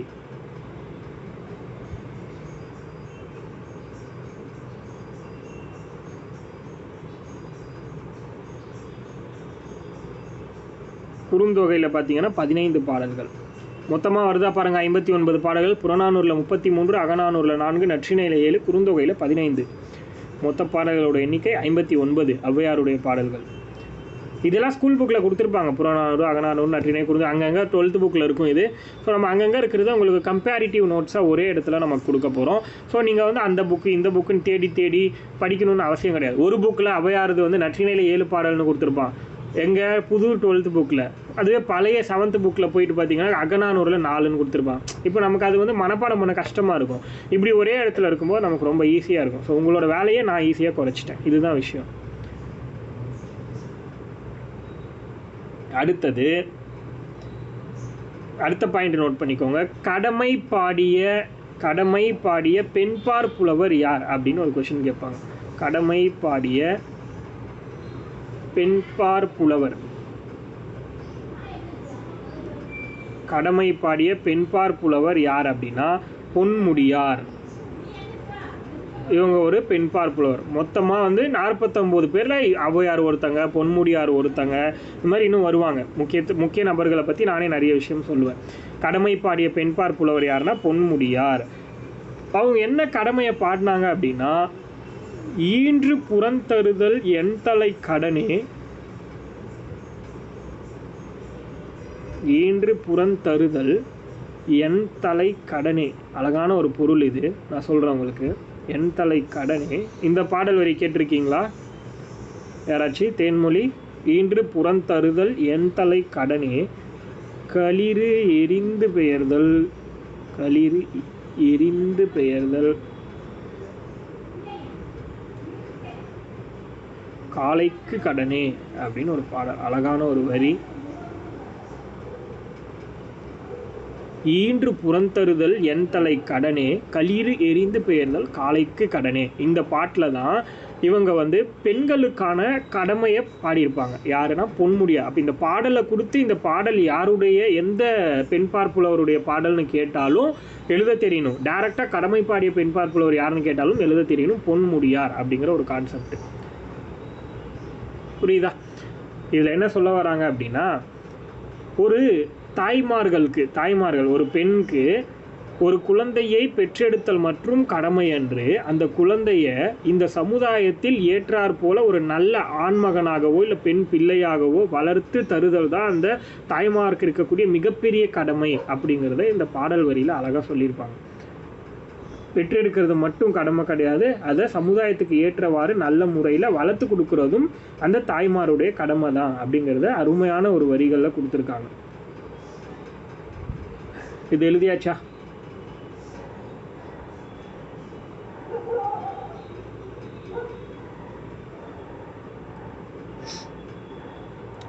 அடுத்தது, இந்த லைன்ஸ்லாம் கொடுத்துருக்காங்களா உங்கள் நோட்ஸில், அந்த ராஜாஜி நோட்ஸில்? Okay okay okay. அடுத்தது, கடமை பாடிய ஆண்பார் புலவர். கடமை பாடிய ஆண்பார் புலவர் யார் அப்படின்னு ஒரு கொஸ்டின் கேட்பாங்க. கடமை பாடிய பெண்பார் புலவர் பொன்முடியார்னு பார்த்துட்டோம். இதுவே கடமை பாடிய ஆண்பார் புலவர் அப்படின்னா மோசி கீரனார். இந்த பேர் கேட்டிருக்கீங்களா? மோசி கீரனார்.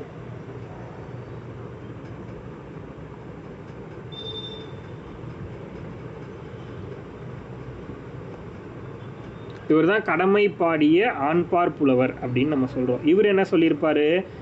நெல்லும் உயிரன்றே நீரும் உயிரன்றே,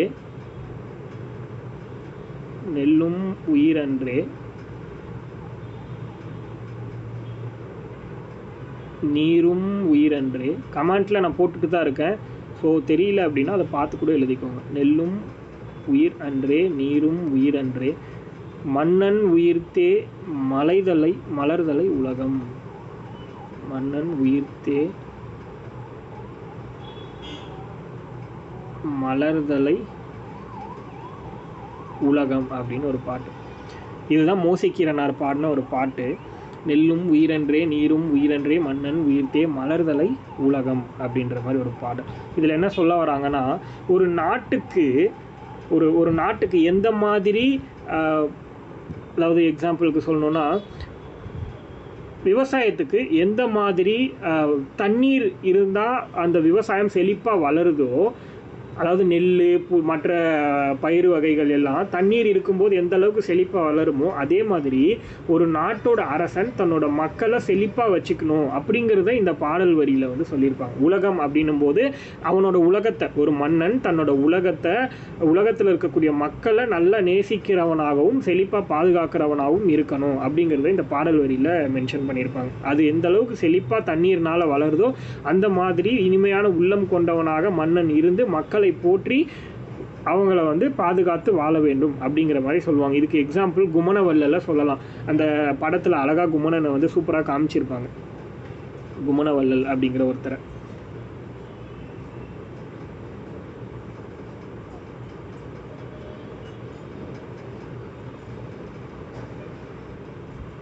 அடுத்தது பார்க்கலாமா?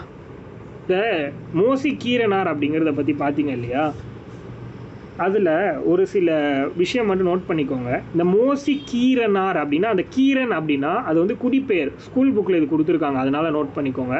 குடிப்பெயர்னா அவரோட ஜாதி பெயராம். அந்த மோசிக்கீரன் அப்படின்னு சொல்கிறோம்ல, அந்த கீரன்கிறது அவரோட குடிப்பெயர். குடி மீன்ஸ் ஜாதின்னு சொல்லுவாங்க.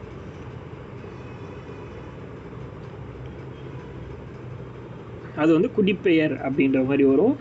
மோசிங்கிறது அவரோட பெயர். இரண்டையும் சேர்த்து அவருடைய பெயராக வச்சுக்கிறார் அவர். இவரை பற்றின ஒரு சின்னதாக ஒரு கதை, ஒரு 30 செகண்டில் முடிகிற மாதிரி ஒரு சின்ன கதை இருக்குது. என்ன அப்படின்னா, இவர் ஒரு பாண்டிய மன்னனை வந்து புகழ்ந்து பாடுறதுக்காக ரொம்ப தூரமாக நடந்து போய்கிட்டு இருக்காரு. அப்படி நடந்து போகும்போது ரொம்ப களைப்பாக அவருக்கு இருக்குது. அப்படி களைப்பாக இருக்கும்போது அவர் பக்கத்தில் ஒரு கட்டில் ஒன்று இருந்திருக்கு. அதில் வந்து படுத்து ஒரு என்ன சொல்லலாம், ரெஸ்ட் எடுக்கிறதுக்காக உட்கார்றாரு. பட் ஆனால் அந்த உட்கார்ந்த நேரம் அப்படியே அவரை அங்கே வீசக்கூடிய காற்று இதெல்லாம் வச்சு பார்க்கும், அப்படியே அவர் சுகமாக தூங்கிடுறாரு. அந்த கட்டலில் படுத்து அவருக்கே தெரியாமல் தூங்கிடுறாரு. இது ஆக்சுவலி இந்த கட்டல் என்ன அப்படின்னா, இது வந்து அரசனோட கிரீடத்தை எடுத்துகிட்டு வந்து வைக்கக்கூடிய ஒரு கட்டல். அந்த கட்டலில் இது வரைக்கும் அரசன் கூட உட்கார்ந்தது கிடையாது. அப்படிப்பட்ட ஒரு கட்டல் அது. அந்த கட்டலில் இவர் வந்து தூங்கிட்டார். புரியுதா? சோர்வு தாங்க முடியாமல் தூங்கிறார். தூரத்துலேருந்து மன்னன் வந்து பார்த்துடுறாரு. புரியுதா? மன்னன் வந்து தூரத்துல இருந்து இவர் தூங்குறத பார்த்துறாரு. பார்த்துட்டு அங்கேருந்து தூரத்துலேருந்து ஓடி வராரு. கிட்ட கூட இருக்கிறாங்க இல்லையா, இந்த யார் அரசன் கூடயே இருப்பாங்க இல்லையா மற்ற நபர்கள்லாம், இவங்க எல்லாரும் பார்த்து பயப்படுறாங்க. இன்றைக்கி இவனை என்ன பண்ண போகிறாரோ தெரியல அரசன். ஏன்னா அவங்க அப்போ தான் வந்து அந்த முரசுனா அந்த கிரீடத்துக்கு வந்து விழா கொண்டாடிட்டு அதை வந்து கட்டலில் வைக்கிறதுக்கு எடுத்துகிட்டு வந்துட்டு இருக்காங்க, திருவிழா மாதிரி எல்லாரும் சேர்ந்து. அப்படி இருக்கும்போது அதில் ஒருத்தன் படுத்துக்கிட்டு இருக்கான் அப்படின்னா நமக்கு எவ்வளோ வெறி இருக்கும் அப்படிங்கிற மாதிரி எல்லாரும் நினச்சிக்கிட்டு போவாங்க. ஆனால் அரசன் அவனை பார்த்த உடனே அவன் ஒரு புலவன்னு குறிப்பாலே தெரிஞ்சுக்கிறாரு. அவர் தெரிஞ்சுக்கிட்டு அரசனுக்கு இந்த மயில் தொகையில் விசிறிட்டு இருப்பாங்க இல்லையா காற்று வர்றதுக்காக, அதை எடுத்து அதை கையில் வாங்கி இவர் அந்த புலவருக்கு விசிறிட்டு இருக்கார். புரியுதா? அதை உடனே எந்திரிச்சு பார்க்குறாரு மோசிக்கீரனார். பார்த்த உடனே அவரை புகழ்ந்து பாடல் பாடியிருக்காரு. நீ நினச்சிருந்தா மன்னா என்னை வந்து இங்கேயே வெட்டி கொன்று போட்டிருக்கலாம், ஆனால் எதனால் என்னை வந்து எதுவுமே பண்ணாமல் எனக்கு நீங்கள் மயில் தொகையை விசிறிட்டு இருக்கீங்க, பீலியை விசிறிட்டு இருக்கீங்க அப்படின்னு கேட்டிருப்பார். ஸோ நீ வந்து நான் ஒரு புலவன் என்பதாலோ அப்படிங்கிற மாதிரி ஒரு பாடல் வரியே அழகாக வந்து கேட்டிருப்பார். ஸோ இது வந்து ஒரு பாடலாகவே பாடியிருப்பாங்க. ஸோ அந்தளவுக்கு நமக்கு போக வேண்டாம், ஜஸ்ட் தெரிஞ்சதுன்னா போதும். இப்போ இதில் என்ன முக்கியம்னா, பீலி அப்படிங்கிற வார்த்தை. பீலின்னா மயில் தொகை. பீலினா மயில் தொகை. அந்த பீலியை வந்து அவருக்கு விசிறி இருப்பார். அல்லது கவரின்னு சொல்லலாம் இந்த மயில் தொகைக்கு. பீலி அல்லது கவரி ரெண்டுமே மயில் தொகையை குறிக்கக்கூடிய ஒரு சொல் தான். ரெண்டுமே மயில் தொகையை குறிக்கக்கூடிய சொற்கள். அதே மாதிரி இந்த கொஸ்டின் கேட்பாங்க, மோசிக்கீரனார் முரசுக்கட்டிலில் உறங்கும் போது கவரி வீசியவர் யார் அப்படின்னு கேட்பாங்க. மோசிக்கீரனார் முரசுக்கட்டிலில் உறங்கும் போது, மோசிக்கீரனார் முரசுக்கட்டிலில் உறங்கும் போது கவரி வீசியவர் யார் அப்படின்னா சேரல் இரும்பொறை. சேரல் இரும்பொறை.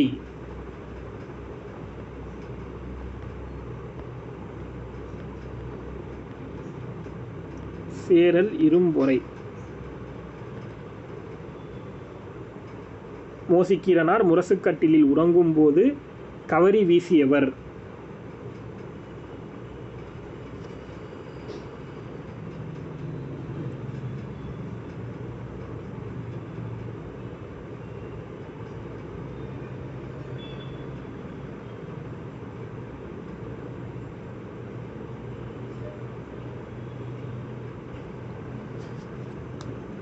அடுத்தது சேனல்னு வந்துருச்சு, அது சேரல்.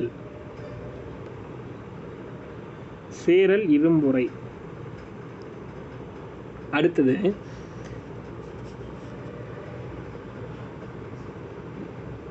பெண்களின் பெரும் வீரத்தை பாடிய பெண்பார் புலவர் யார்? இது ஒரு முக்கியமான கொஸ்டின். பெண்களின் பெரும் வீரத்தை பாடிய, பெண்களின் பெரும் வீரத்தை பாடிய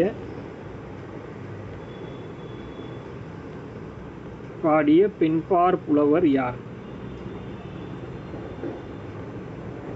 அப்படின்னு ஒரு கொஸ்டின் கேட்பாங்க.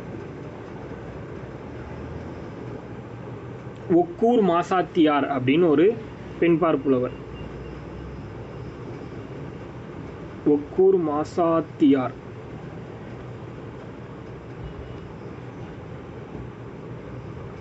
ஒக்கூர் மாசாத்தியார் இவங்க தான் வந்து பார்த்தீங்கன்னா பெண்களோட பெரும் வீரத்தை பற்றி பேசியிருப்பாங்க. அதே மாதிரி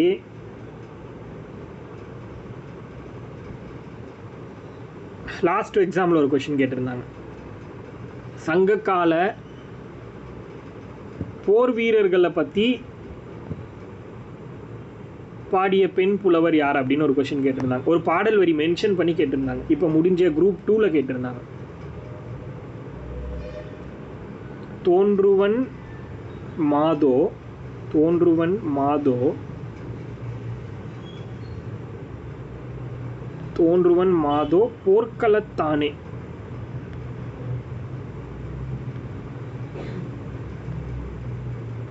தோன்றுவன் மாதோ போர்க்களத்தானே. இந்த பாடல் வரியை கொடுத்துட்டாங்க. ஆக்சுவலி இது என்னன்னா 7ஆம் வகுப்புல இருக்கக்கூடிய தமிழ் புக்கில் இருக்கிற ஒரு பாடல் வரி. இது எங்க ஜிஎஸ்ல கேட்டிருக்காங்க, ஜெனரல் ஸ்டடீஸில். தோன்றுவன் மாதோ போர்க்களத்தானே. இந்த பாடல் வந்து பார்த்தீங்கன்னா ஒரு புறநானூரில் ஒரு பாட்டு. சிற்றில் நற்றூன் பற்றி நின் மகன் யாண்டுள்ளனோ என வினவுதி என் மகன் யாண்டுள்ளனாயினும் அறியேன் ஓரிரும் புலி சேர்ந்து போகிய கல் அலை போல ஈன்ற வயிறோ இதுவே தோன்றுவன் மாதோ போர்க்களத்தானே அப்படின்னு ஒரு பாடல் வரும். ஆக்சுவலி காவற்பெண்டு அப்படின்னு ஒரு பெண்பார் புலவர் வந்து இதை எழுதியிருப்பாங்க. புறநானூரில் அவங்க எழுதின ஒரே பாட்டு இது மட்டும்தான், காவற்பெண்டுன்றவங்க. நிறைய பேருக்கு இது தெரியாமல் போயிடுச்சு. எக்ஸாமில் ஸ்கூல் புக்கில் இருக்குது, ஆனாலும் தெளிவாக படிக்காததுனால இது தெரியாமல் போயிடுச்சு. அப்போது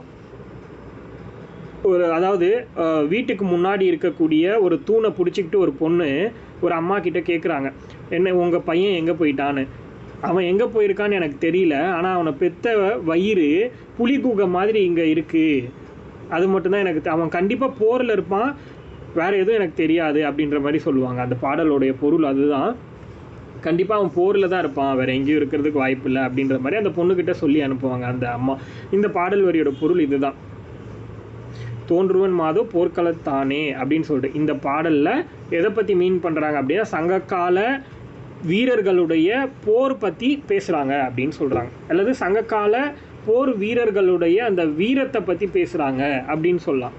இதை யார் சொன்னாங்கன்னா காவற்பெண்டு. பெண்களோட பெரும் வீரத்தை பற்றி பேசின பெண்பார் புலவர்னா ஒக்கூர் மாசாத்தியார். அதுவே சங்க காலத்தில் அதாவது வீரர்களுடைய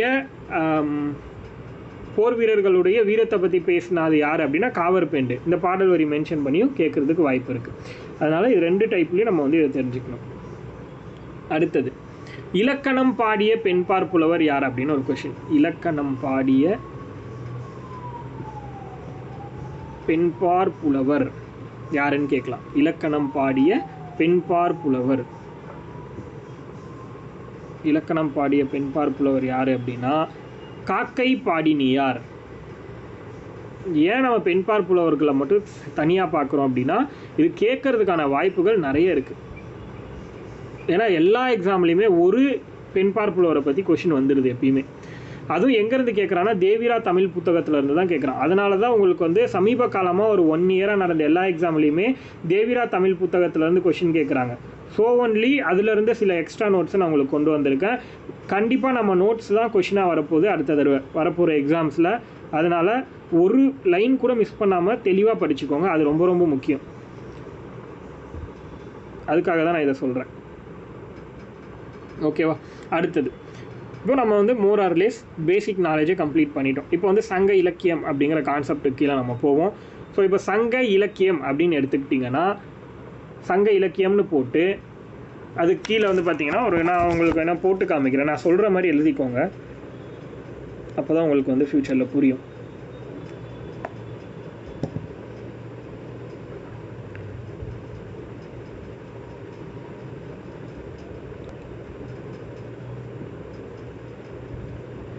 இங்கே பாருங்கள், சங்க இலக்கியம் அப்படின்னு போட்டுக்கோங்க.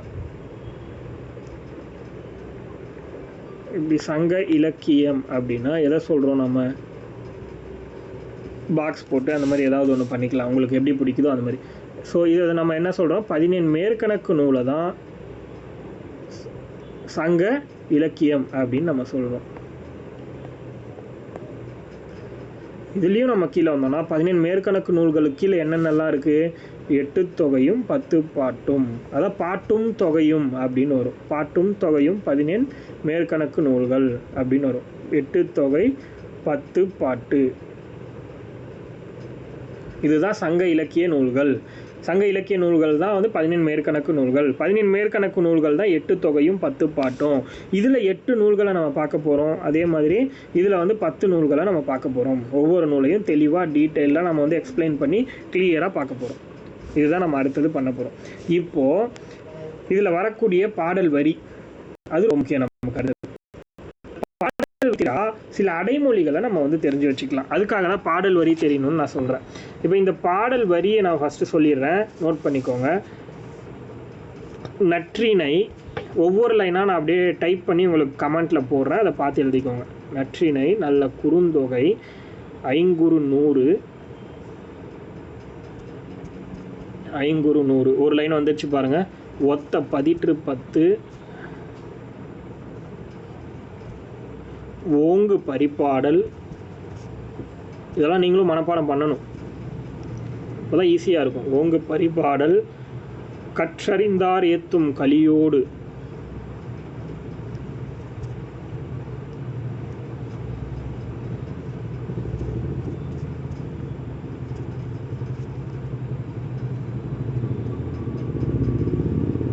கற்றறிந்தார் ஏத்தும் கலியோடு அகம் புறம்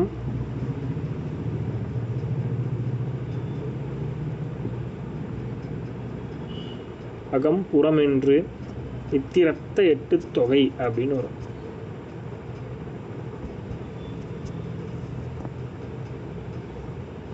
இதுதான் அந்த பாடல் வரி. 4 லைன் கரெக்டாக.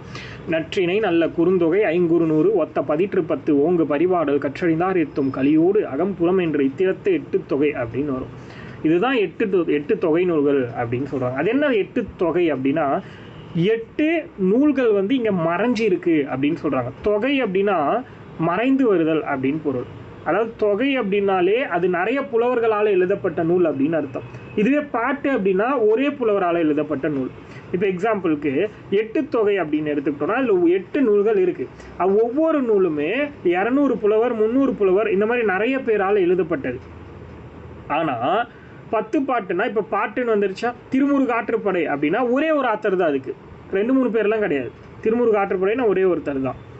அதே மாதிரி பொருணர் ஆற்றுப்படைனா ஒரே ஒரு ஆத்தர் தான். அப்போ பாட்டுன்னு வந்தால் ஒரே ஆசிரியர் தான் இருப்பாங்க.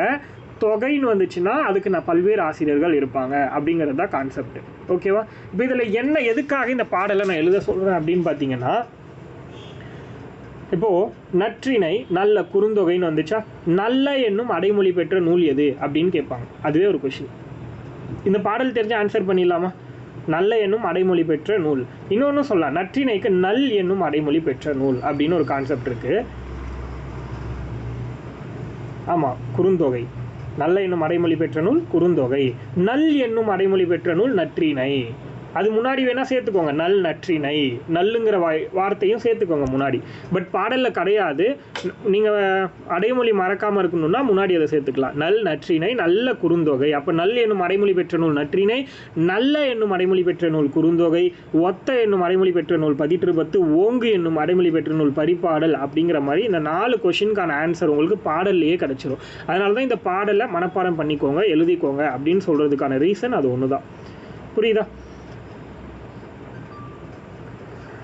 ஓகே, இப்போது ஒவ்வொரு நூலாக நம்ம வந்து தெளிவாக பார்ப்போம். ஃபர்ஸ்ட்டு நற்றிணை அப்படிங்கிற நூல் எடுத்துக்கலாம். முதல் நூல் வந்து நற்றிணை. நற்றிணை எழுதிக்கோங்க.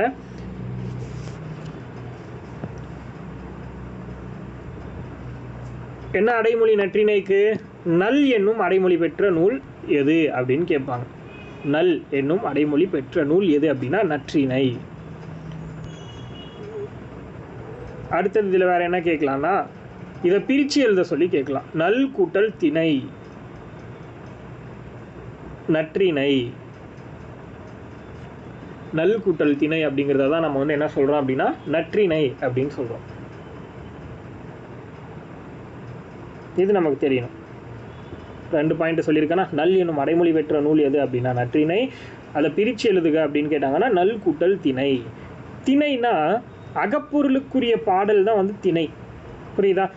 அன்பின் ஐந்திணைன்னு கேள்விப்பட்டிருக்கீங்களா? அதாவது குறிஞ்சி, முல்லை, மருதம், நெய்தல், பாலைன்னு சொல்லிட்டு இது எல்லாமே திணை வகைகள். அதாவது ஒவ்வொரு நிலப்பகுதிக்கும் ஏற்றாற்போல் பாடல்களை பாடுறது. அப்போது அந்த மாதிரி அகப்பொருளுக்கு உரியதாக அமையக்கூடிய நூல் தான் வந்து நற்றிணை. அப்போது நற்றிணைங்கிறது என்ன நூல்? அகத்தை பற்றி பேசக்கூடிய நூல். புரியுதா? இப்போது நம்ம ஒரு ரேஷியோ வந்து பார்ப்போம். என்ன ரேஷியோ அப்படின்னா, இப்போ இந்த பாடல் வரி உங்கள் மைண்டில் இருக்குது அப்படின்னா இந்த பாடல் வரியை வச்சு ஒரு ரேஷியோ நம்ம வந்து கண்டுபிடிக்கணும். இதில் எதெல்லாம் அகநூல், எதெல்லாம் புறநூல், எது வந்து அகமும் புறமும் கலந்த நூல் அப்படின்னு ஒரு கான்செப்ட் இருக்குது. இதோட ரேஷியோ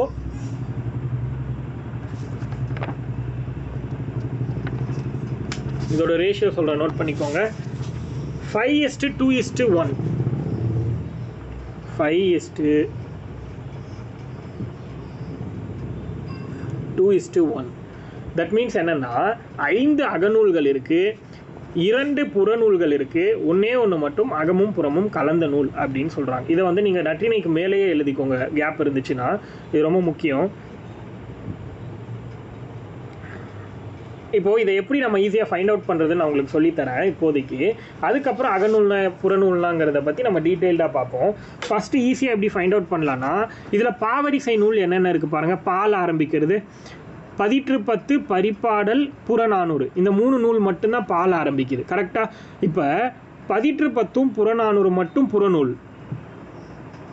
பதிற்றுப்பத்து புறநானூறு 2 வந்து புறநூல். பரிபாடல் அகமும் புறமும் கலந்த நூல். அகமும் புறமும் கலந்த நூல் பரிபாடல். மீதி இருக்கிற 5 நூல்களும் அகநூல்கள். புரிஞ்சிச்சா? பாவரிசை நூல்கள் எதுவுமே வந்து அகநூலில் வராது. பதிற்றுப்பத்து, பரிபாடல், புறநானூறு இது 3மே. பட் ஆனால் பதிற்றுப்பத்து, புறநானூறு 2 மட்டும்தான் புறநூல். பரிபாடல் வந்து பார்த்திங்கன்னா அகமும் புறமும் கலந்த நூல் அப்படின்னு சொல்லுவாங்க. நம்ம ஒவ்வொரு நூலாக பார்க்கும்போதும் அதை பற்றி பார்ப்போம். புரியுறதுக்காக இந்த இடத்துல நான் உங்களுக்கு எக்ஸ்பிளைன் பண்ணுறேன். இதை தான் அகநூல்கள் 5ன்னும் புறநூல்கள் 2 அப்படின்னும் அகமும் புறமும் கலந்த நூல் 1 அப்படின்னும் நம்ம சொல்கிறோம். 5:2:1 அப்படின்னு சொல்லிட்டு. ஏன் பரிபாடலை அகமும் புறமும் கலந்த நூல் அப்படின்னு சொல்கிறோன்னா, அதாவது அகத்தை பற்றின பாடல்களும் சிலது இருக்கும், புறத்தை பற்றின பாடல்களும் சிலது இருக்கும். அதனால ஆசிரியர்களால் காலகாலமாக இது அகநூலா புறநூலா அகநூலா என வாதத்திற்கு உட்பட்டு கொண்டே இருந்த நூலாதலால் இதற்கு அகமும் புறமும் கலந்த நூல் என பெயர் பெற்றது அப்படிங்கிற மாதிரி ஒரு கான்செப்ட் இருக்குது. புரியுதா? ஏன் அதை அப்படி சொல்கிறாங்கன்னு? 2 சம்பந்தம் அகம் சம்பந்தமாகவும் பாடல் இருக்குது, புறம் சம்பந்தமாகவும் பாடல் இருக்குது. அப்போ எப்படி நமக்கு அது அகம் நூலா புறநூலான்னு தெரியும்? அதனால என்ன பண்ணிட்டாங்க, இது அகமும் புறமும் கலந்த நூல்னு சொல்லிட்டாங்க. வேற ஒன்றும் கிடையாது. புரியுதா? அடுத்தது இப்போ நீங்கள் டைரெக்டாக கீழே வந்துடுங்க. நற்றிணை, திணைனா அகப்பொருளுக்குரிய ஒரு பெயர். திணைங்கிறது அது நீங்கள் நோட் பண்ணியிருப்பீங்கன்னு நினைக்கிறேன். சும்மா ஒரு ஆரோ மார்க் மாதிரி போட்டு திணைனா அகப்பொருளுக்குரிய பெயர் அப்படின்னு நோட் பண்ணிக்கோங்க. அடுத்து அடிவரையறை. அடிவரையறைனா இந்த நூலில் நற்றிணையை பொறுத்த வரைக்கும் இத்தனை லைன்ஸ் மட்டும்தான் இருக்கணும் அப்படின்னு ஒரு மெஷர்மெண்ட் இருக்குது. எத்தனை அப்படின்னா 9 லைன், மினிமம் 9, மேக்ஸிமம் 12, இவ்வளோ தான் இருக்கணும். நற்றிணை அப்படின்னு ஒரு நூலுக்குள்ளே இப்போ வந்து 275 புலவர்கள் வந்து நற்றிணையில் பாடல் பாடியிருக்காங்க அப்படின்னா அந்த 275 புலவர்களும் இந்த ஃபார்மேட்டை ஃபாலோ பண்ணி தான் எழுதியிருக்கணும் அப்படிங்கிறது கட்டாயம். புரியுதா? 207 ஒவ்வொரு புலவரும் கண்டிப்பாக மினிமமாக 9 லைனாவது இருக்கணும் அவர் எழுதின பாடல் வரி, மேக்ஸிமம் 12 லைன், அதுக்கு மேலே போகக்கூடாது அப்படின்னு சொல்லிட்டு ஒரு அடி வரையறையே வச்சுருக்காங்க. இதுக்குள்ளே தான் எழுதி ஆகணும் அப்படின்னு சொல்லிட்டு அது வந்து 9லேருந்து 12. இதை என்ன சொல்லுவாங்க? குறைந்தபட்சமாக இருக்கிறது 9 வந்து சிற்றெல்லை அப்படின்னு சொல்லுவாங்க. சிறிய எல்லை அப்படின்னா சிற்றெல்லை அப்படின்னும், 12ங்கிறத பேரெல்லை அப்படின்னும் சொல்லுவோம். சிற்றெல்லை பேரெல்லை அப்படின்னு பிரிப்பாங்க. இதை 9ங்கிறது சிற்றெல்லை, 12ங்கிறது பேரெல்லை. அதாவது குறைந்தபட்சம் அதிகபட்சம்ங்கிற வார்த்தைக்கு தமிழில் பயன்படுத்துகிற வார்த்தை சிற்றெல்லை பேரெல்லை. பட் ஆனால் ஒரே ஒரு புலவர் மட்டும் எனக்கு 12 வரி போதாது, வரேன் சொல்கிறேன், வெயிட் பண்ணுங்க. ஒரு புலவர் மட்டும் என்ன பண்ணிட்டாரு அப்படின்னா 9 முதல் 12 வரி தான் வந்து கரெக்ட். என்ன சொல்கிறது அப்படின்னா நற்றிணையுடைய அடி வரையறை, அதுக்கு மேலே தாண்டி பாடவே கூடாது அப்படின்னு நம்ம சொல்கிறோம். பட் ஆனால் ஒரே ஒரு புலவர் மட்டும் 13ஆவதாக ஒரு லைன் பாடியிருக்காரு. நல்லா நான் சொல்கிற வார்த்தையை நோட் பண்ணிக்கோங்க.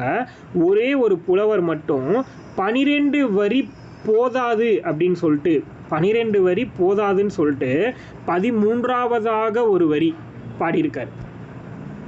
அவர் பேர் போதனார். போதாது, 12 வரி போதாதுன்னு பாடினதுனால அவருக்கு பேர் போதனார் அப்படின்னு ஞாபகம் வச்சுக்கோங்க. போதனாருக்கு பக்கத்தில் கால் வரக்கூடாது, பட் இங்கே வந்துருச்சு. அது நம்ம டைப் பண்ணும்போது தானாக வந்துடுது. போதனார் 13ஆவதாக ஒரு வரியை வச்சு எழுதியிருக்காரு. அவரு பேர் போதனார். புரியுதா? போதாதுன்னு பாடினவர் போதனார். எந்த பாடல்னா 110வது பாடல். 110வது பாடல் பாடியிருக்காரு அப்படின்னு சொல்கிறாங்க. 13 அடிகளாக வச்சு பாடினது 110வது பாடல். இந்த பாடலையுமே உங்களுக்கு வந்து ஸ்கூல் புக்கில் கொடுத்துருப்பாங்க, 12th புக்கில் கொடுத்துருப்பாங்க. அந்த அளவுக்கு நம்ம போகணும்னு இல்லை, பட் தெரியணும்னா அதையும் கூட நோட் பண்ணிக்கோங்க. அந்த பாடலுடைய ஒரு 2 வரிகள் மட்டும் தெரிஞ்சுக்கோங்க. ஒழுகு நீர் நுணங்கரல், ஒழுகு நீர் நுணங்கரல்,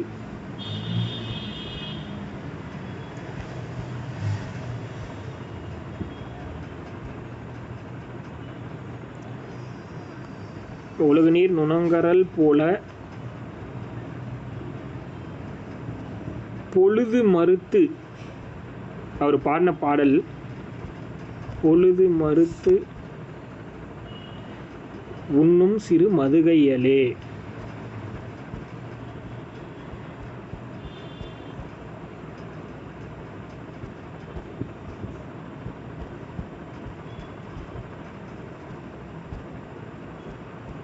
இந்த பாடல் வரி அவர் பாடின பாடலில் ஒரு 2 வரிகள் மட்டும் கேட்கறதுக்கு வாய்ப்பு இருக்கக்கூடிய வரி. ஒழுகு நீர் நுணங்கரல் போல பொழுது மறுத்து உண்ணும் சிறு மதுகையலே அப்படிங்கிற பாடல் போதனாரால் பாடப்பட்ட பாடல்.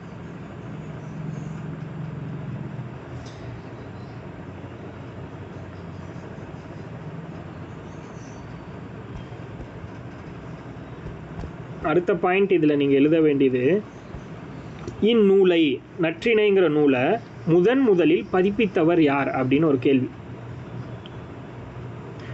முதலில் பதிப்பித்தவர்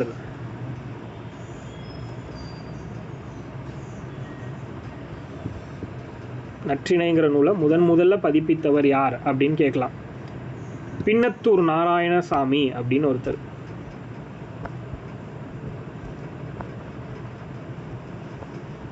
பின்னத்தூர் நாராயணசாமி இவர் தான் முதல்ல நற்றிணையை பதிப்பிச்சிருப்பார். பதிப்பிக்கிறது அப்படின்னா கிடைக்கப்பட்ட நூல்கள் வந்து தொகுத்து வச்சுருப்பாங்க, அதை பிரிண்ட் பண்ணி எல்லாருக்கும் கொடுத்தது ஃபஸ்ட்டு யாருன்னா பின்னத்தூர் நாராயணசாமி அப்படின்றவர். எப்போ அப்படின்னா 1915வது வருடம் இதை வந்து டிஸ்ட்ரிபியூட் பண்ணியிருப்பார். 1915வது வருடம் பின்னத்தூர் நாராயணசாமி அப்படிங்கிறவர் தான் நற்றிணை நூலை முதல்ல பதிப்பிச்சிருப்பார் அப்படிங்கிறது எல்லாருக்குமே தெரியும். அடுத்தது ஒரு அழகான பாடல் வரி ஒன்று தெரிஞ்சுக்கோங்க. நீரின்றி அமையா உலகம் போல அப்படின்ற ஒரு பாடல் வரி. நீரின்றி அமையா யாக்கை போல நான் கேட்கல உங்ககிட்ட. நீரின்றி அமையா உலகம் போல, லைனை நோட் பண்ணிக்கோங்க. நீரின்றி அமையா உலகம் போல, அது வேற நூல், இது வேற நூல். நீரின்றி அமையா உலகம் போல அப்படின்னா இது வந்து எந்த நூல்லன்னு கேட்டாங்கன்னா நற்றிணையில் அப்படின்னு உங்களுக்கு தெரியணும். இந்த நூல் இந்த பாடல் வரி எந்த நூலில் இருக்குன்னா நற்றிணை. நீரின்றி அமையா உலகம் போல அப்படின்னா என்னது? உலக வாழ்க்கையில் இருக்கக்கூடிய மனிதனுக்கும் மிருகங்களுக்கும் நீர் எந்த அளவுக்கு முக்கியத்துவமோ அதே மாதிரி தான் தலைவனும் தலைவியும், அதாவது தலைவி உயிருடன் இருப்பதற்கு தலைவனுடைய காதல் நெஞ்சம் எந்த அளவுக்கு இன்றியமையாதது அப்படிங்கிறத இந்த பாடல் வரியில் எக்ஸ்பிளைன் பண்ணியிருப்பாங்க. முழுசாக பார்த்தோன்னா நமக்கு புரியுதா?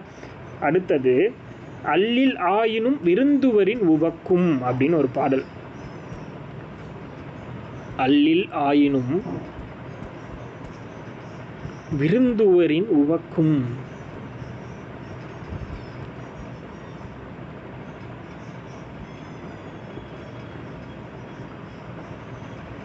ஒரு லைன் நமக்கு போதுமானது. இந்த பாடல் வரியை கொடுத்து எந்த நூலில் இடம்பெற்றிருக்கக்கூடிய பாடல் வரின்னு கேட்டாங்கன்னா நற்றிணை அப்படிங்கிறது எழுத தெரியணும். அதாவது இரவு நேரம் நைட்டு வந்து நீங்கள் ஒரு 12-1 மணிக்கு ஒருத்தங்க வீட்டில் போய் கதவை தட்டி எனக்கு சாப்பாடு வேணும்னு கேட்டிங்கன்னா அது எந்த நேரமாக இருந்தாலும் உங்களுக்கு சமைச்சு உங்களோட பசி ஆற்றி உங்கள் கூட நடந்து வந்து உங்களை வந்து வழி அனுப்பிட்டு வருவாங்களாம். அந்த மாதிரி ஒரு பண்பு மிக்கவர்கள் தான் தமிழர்கள் அப்படிங்கிறத இந்த பாடல் வரியில் சொல்லியிருப்பாங்க. அல்லிலாயினும் விருந்துவரின் உவக்கும். நீங்கள் எந்த நேரம் அல்னா இரவு, அப்போ இரவு நேரங்களில் எந்த நேரத்தில் வீட்டுக்கு வந்தாலும் கூட நாங்கள் உங்களுக்கு சமைச்சு போடுவோம் அப்படிங்கிற மாதிரி இதில் வந்து சொல்லுவாங்க. அந்த அளவுக்கு விருந்தோம்பல் பண்பு தெரிந்தவர்கள் தான் தமிழர்கள் அப்படிங்கிறத அழகாக எக்ஸ்பிளைன் பண்ணியிருப்பாங்க. அதுக்கடுத்து முந்தை இருந்து நட்டோர் கொடுப்பின். முந்தை இருந்து நட்டோர் கொடுப்பின் ஒரு பாடல் வரி.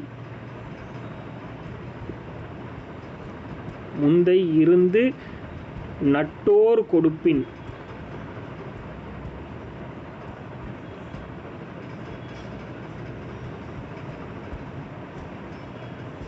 நஞ்சும் உண்பர் நனி நாகரிகர்.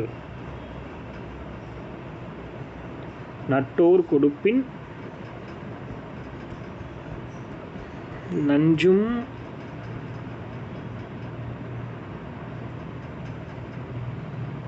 உண்பர் நனி நாகரிகர் அப்படின்னா அழகான ஒரு பாடல் வரி. நனி நாகரிகர். முந்தை இருந்து நட்டோர் கொடுப்பின் நஞ்சும் உண்பர் நனி நாகரிகர். அதாவது எனக்கு முன்னாடி இருக்கக்கூடிய என்னுடைய நண்பன் எனக்கு விஷயத்தை கொடுக்குறான் அப்படின்னா, என்னோட உற்ற தோழன் எனக்கு விஷயத்தை கொடுக்குறான் அப்படின்னா அது விஷயம்னு எனக்கு தெரிஞ்சாலும் என்னோட நண்பன் கொடுத்ததுனால நான் அதை என்ன பண்ணுறேன் அப்படின்னா அதை சாப்பிடுவேன் அப்படிங்கிறத தான் வந்து தமிழர்களோட பண்பாக சொல்கிறாங்க.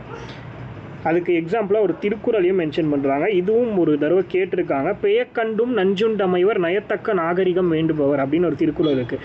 இது எப்படி கேட்கலான்னா, முந்தை இருந்து நட்டோர் கொடுப்பின் நஞ்சு முன்பர் நனி நாகரிகர் என்னும் நற்றிணை பாடலுக்கு ஏற்ற பொருத்தமான திருக்குறள் எது அப்படின்னு ஒரு கொஸ்டின் கேட்கலாம். அப்படி கேட்டால் சும்மா ஒரு லைன் எழுதிக்கோங்க.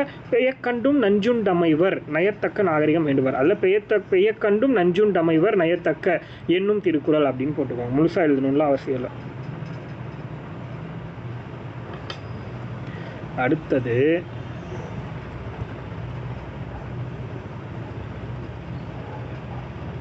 அடுத்த ஒரு அழகான ஒரு பாடல் வரி. சாதல் அஞ்சேன் அஞ்சுவன் சாவில் அப்படின்னு ஒரு பாடல் வரி. சாதல் அஞ்சேன் அஞ்சுவன் சாவில். இதுவும் நற்றிணையில் இருக்கக்கூடிய ஒரு பாடல் வரி. சாதல் அஞ்சேன் அஞ்சுவன் சாவில்.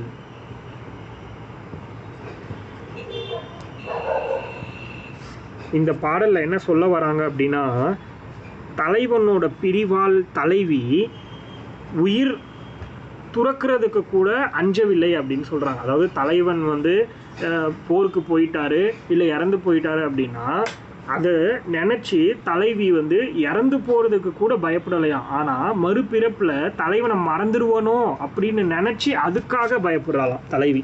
அப்படிங்கிற மாதிரி ஒரு விஷயத்தை கொடுத்துருக்காங்க.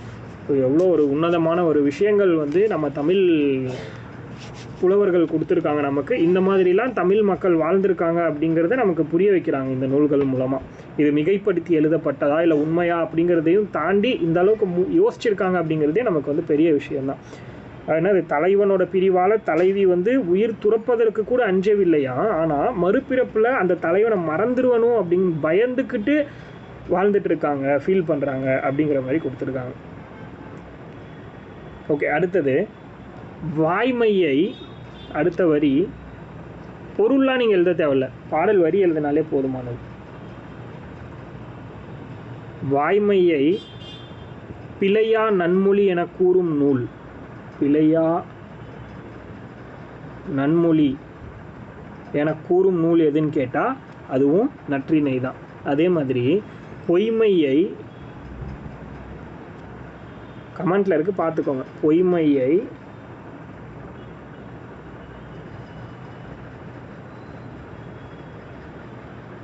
பொய்பொதி கொடுஞ்சொல் என கூறும் நூல்.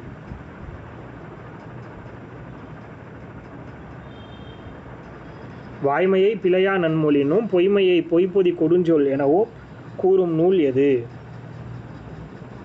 அப்படின்னு கேட்பாங்க.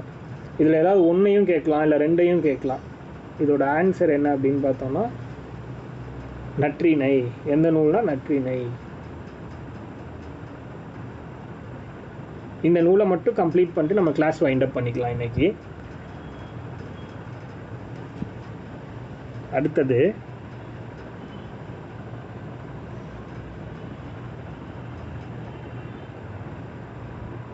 சான்றோர் செல்வம் என்பது.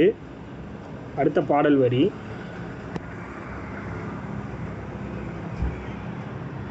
சான்றோர் செல்வம் என்பது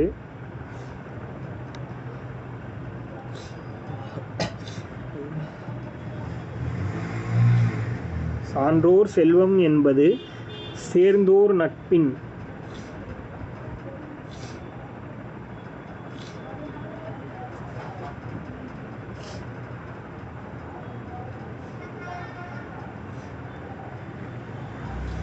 சான்றோர் செல்வம் என்பது சேர்ந்தோர் நட்பின்.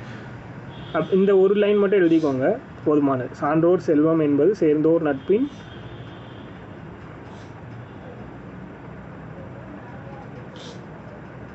இந்த பாடல் வரி எந்த நூல்னு கேட்டாங்கனாலும் நற்றிணை அப்படிங்கிறது தெரியணும்.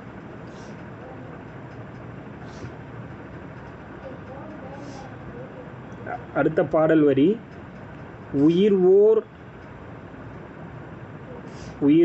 அன்ன செய்தீர் நட்பின்.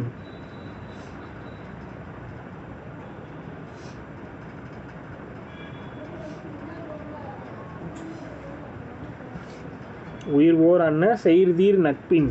இந்த பாடல் வரியில இதுவும் நற்றிணை அப்படிங்கிறது தெரியணும். இந்த சான்றோர் செல்வம் என்பது சேர்ந்தோர் நட்பின் புன்கண் அஞ்சும் அப்படின்னு ஒரு பாடல் வரி வரும். அதில் ஒரு லைன் எழுதியிருப்பீங்க இல்லையா, சான்றோர் செல்வம் என்பது சேர்ந்தோர்னு. அந்த லைனில் என்ன சொல்ல வராங்க அப்படிங்கிறது ரொம்ப முக்கியம். அதையும் தனியாகவே எழுதிக்கோங்க. அதுலேருந்து ஒரு ஆரோ மார்க் மாதிரி போட்டு இந்த கண்டென்ட் எழுதிக்கோங்க. ஏன்னா இந்த கண்டென்ட் யார் சொன்னதுன்னு கேட்பாங்க. சான்றோர் செல்வம் என்பது சேர்ந்தோர் நட்பின் அப்படின்னு ஒரு லைன் எழுதியிருப்பீங்க இல்லையா, அதில் உண்மையான செல்வம் அப்படின்னா என்னங்கிறத நல்வேட்டனார் எக்ஸ்பிளைன் பண்ணியிருக்காரு. அதாவது பிறர் துன்பத்தை தீக்கிறது தான் உண்மையான செல்வம் அப்படிங்கிற ஒரு விஷயத்தை இந்த இடத்துல சொல்கிறாரு. இதை கொஷினாகவே கேட்குறதுக்கு வாய்ப்பு இருக்குது. டேரெக்டாக இந்த லைனையும் கொடுக்கலாம், இந்த லைன் கூட அந்த பொருளையும் கொடுக்கலாம். அதை வச்சு கொஷினாக கேட்குறதுக்கு வாய்ப்பு இருக்குது. உண்மையான செல்வம், இதை அப்படியே நோட் பண்ணிக்கோங்க. உண்மையான செல்வம் என்பது பிறர் துன்பம் தீர்ப்பது தான். உண்மையான செல்வம் என்பது பிறர் துன்பம் தீர்ப்பது தான் என்கிறார் நல்வேட்டனார். உண்மையான செல்வம் என்பது பிறர் துன்பம் தீர்ப்பது தான் என்கிறார் நல்வேட்டனார். இதை யார் சொன்னதுன்னு கேட்கலாம். இது பாடல் வரி வந்து சான்றோர் செல்வம் என்பது செல்வம் அந்த பாடல் வரியில் வரும். அடுத்த பாடல் வரி பிரசம் கலந்த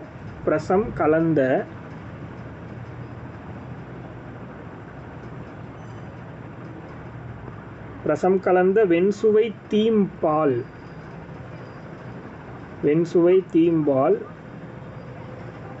விரிகதிர் அப்படின்னு ஒரு பாடல் வரி வரும். ரசம் கலந்த வெண்சுவை தீம்பால் விரிகதிர். இந்த பாடல் வரி எந்த நூல்னு கேட்கலாம். இதுவும் நற்றிணை அப்படின்னு தெரிஞ்சா போதும்.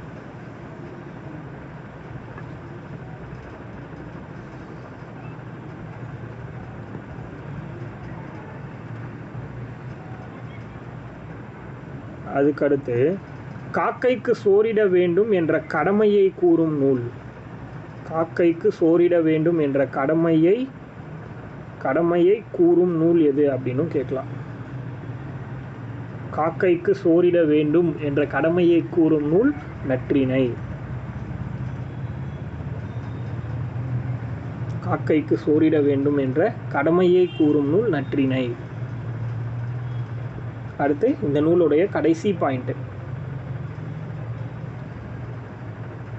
இந்த நூலுடைய இறுதியான ஒரு பாயிண்ட் என்ன அப்படின்னா, இல்லற வாழ்வில் மேற்கொள்ள வேண்டிய பண்பு. இல்லறம்னா நம்ம ஒரு குடும்பத்தில் எப்படி இருக்கணும் அப்படின்னு சொல்லிட்டு ஒரு விஷயத்த சொல்கிறாங்க. இல்லற வாழ்வில் மேற்கொள்ள வேண்டிய பண்பு, இல்லற வாழ்வில் மேற்கொள்ள வேண்டிய பண்பு பெரியோரை மதித்தல், இல்லற வாழ்வில் மேற்கொள்ள வேண்டிய பண்பு பெரியோரை மதித்தல், வறுமையிலும்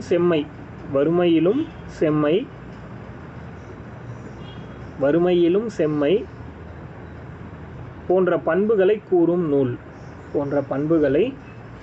நூல் எதுனா அதுவும் நற்றிணை.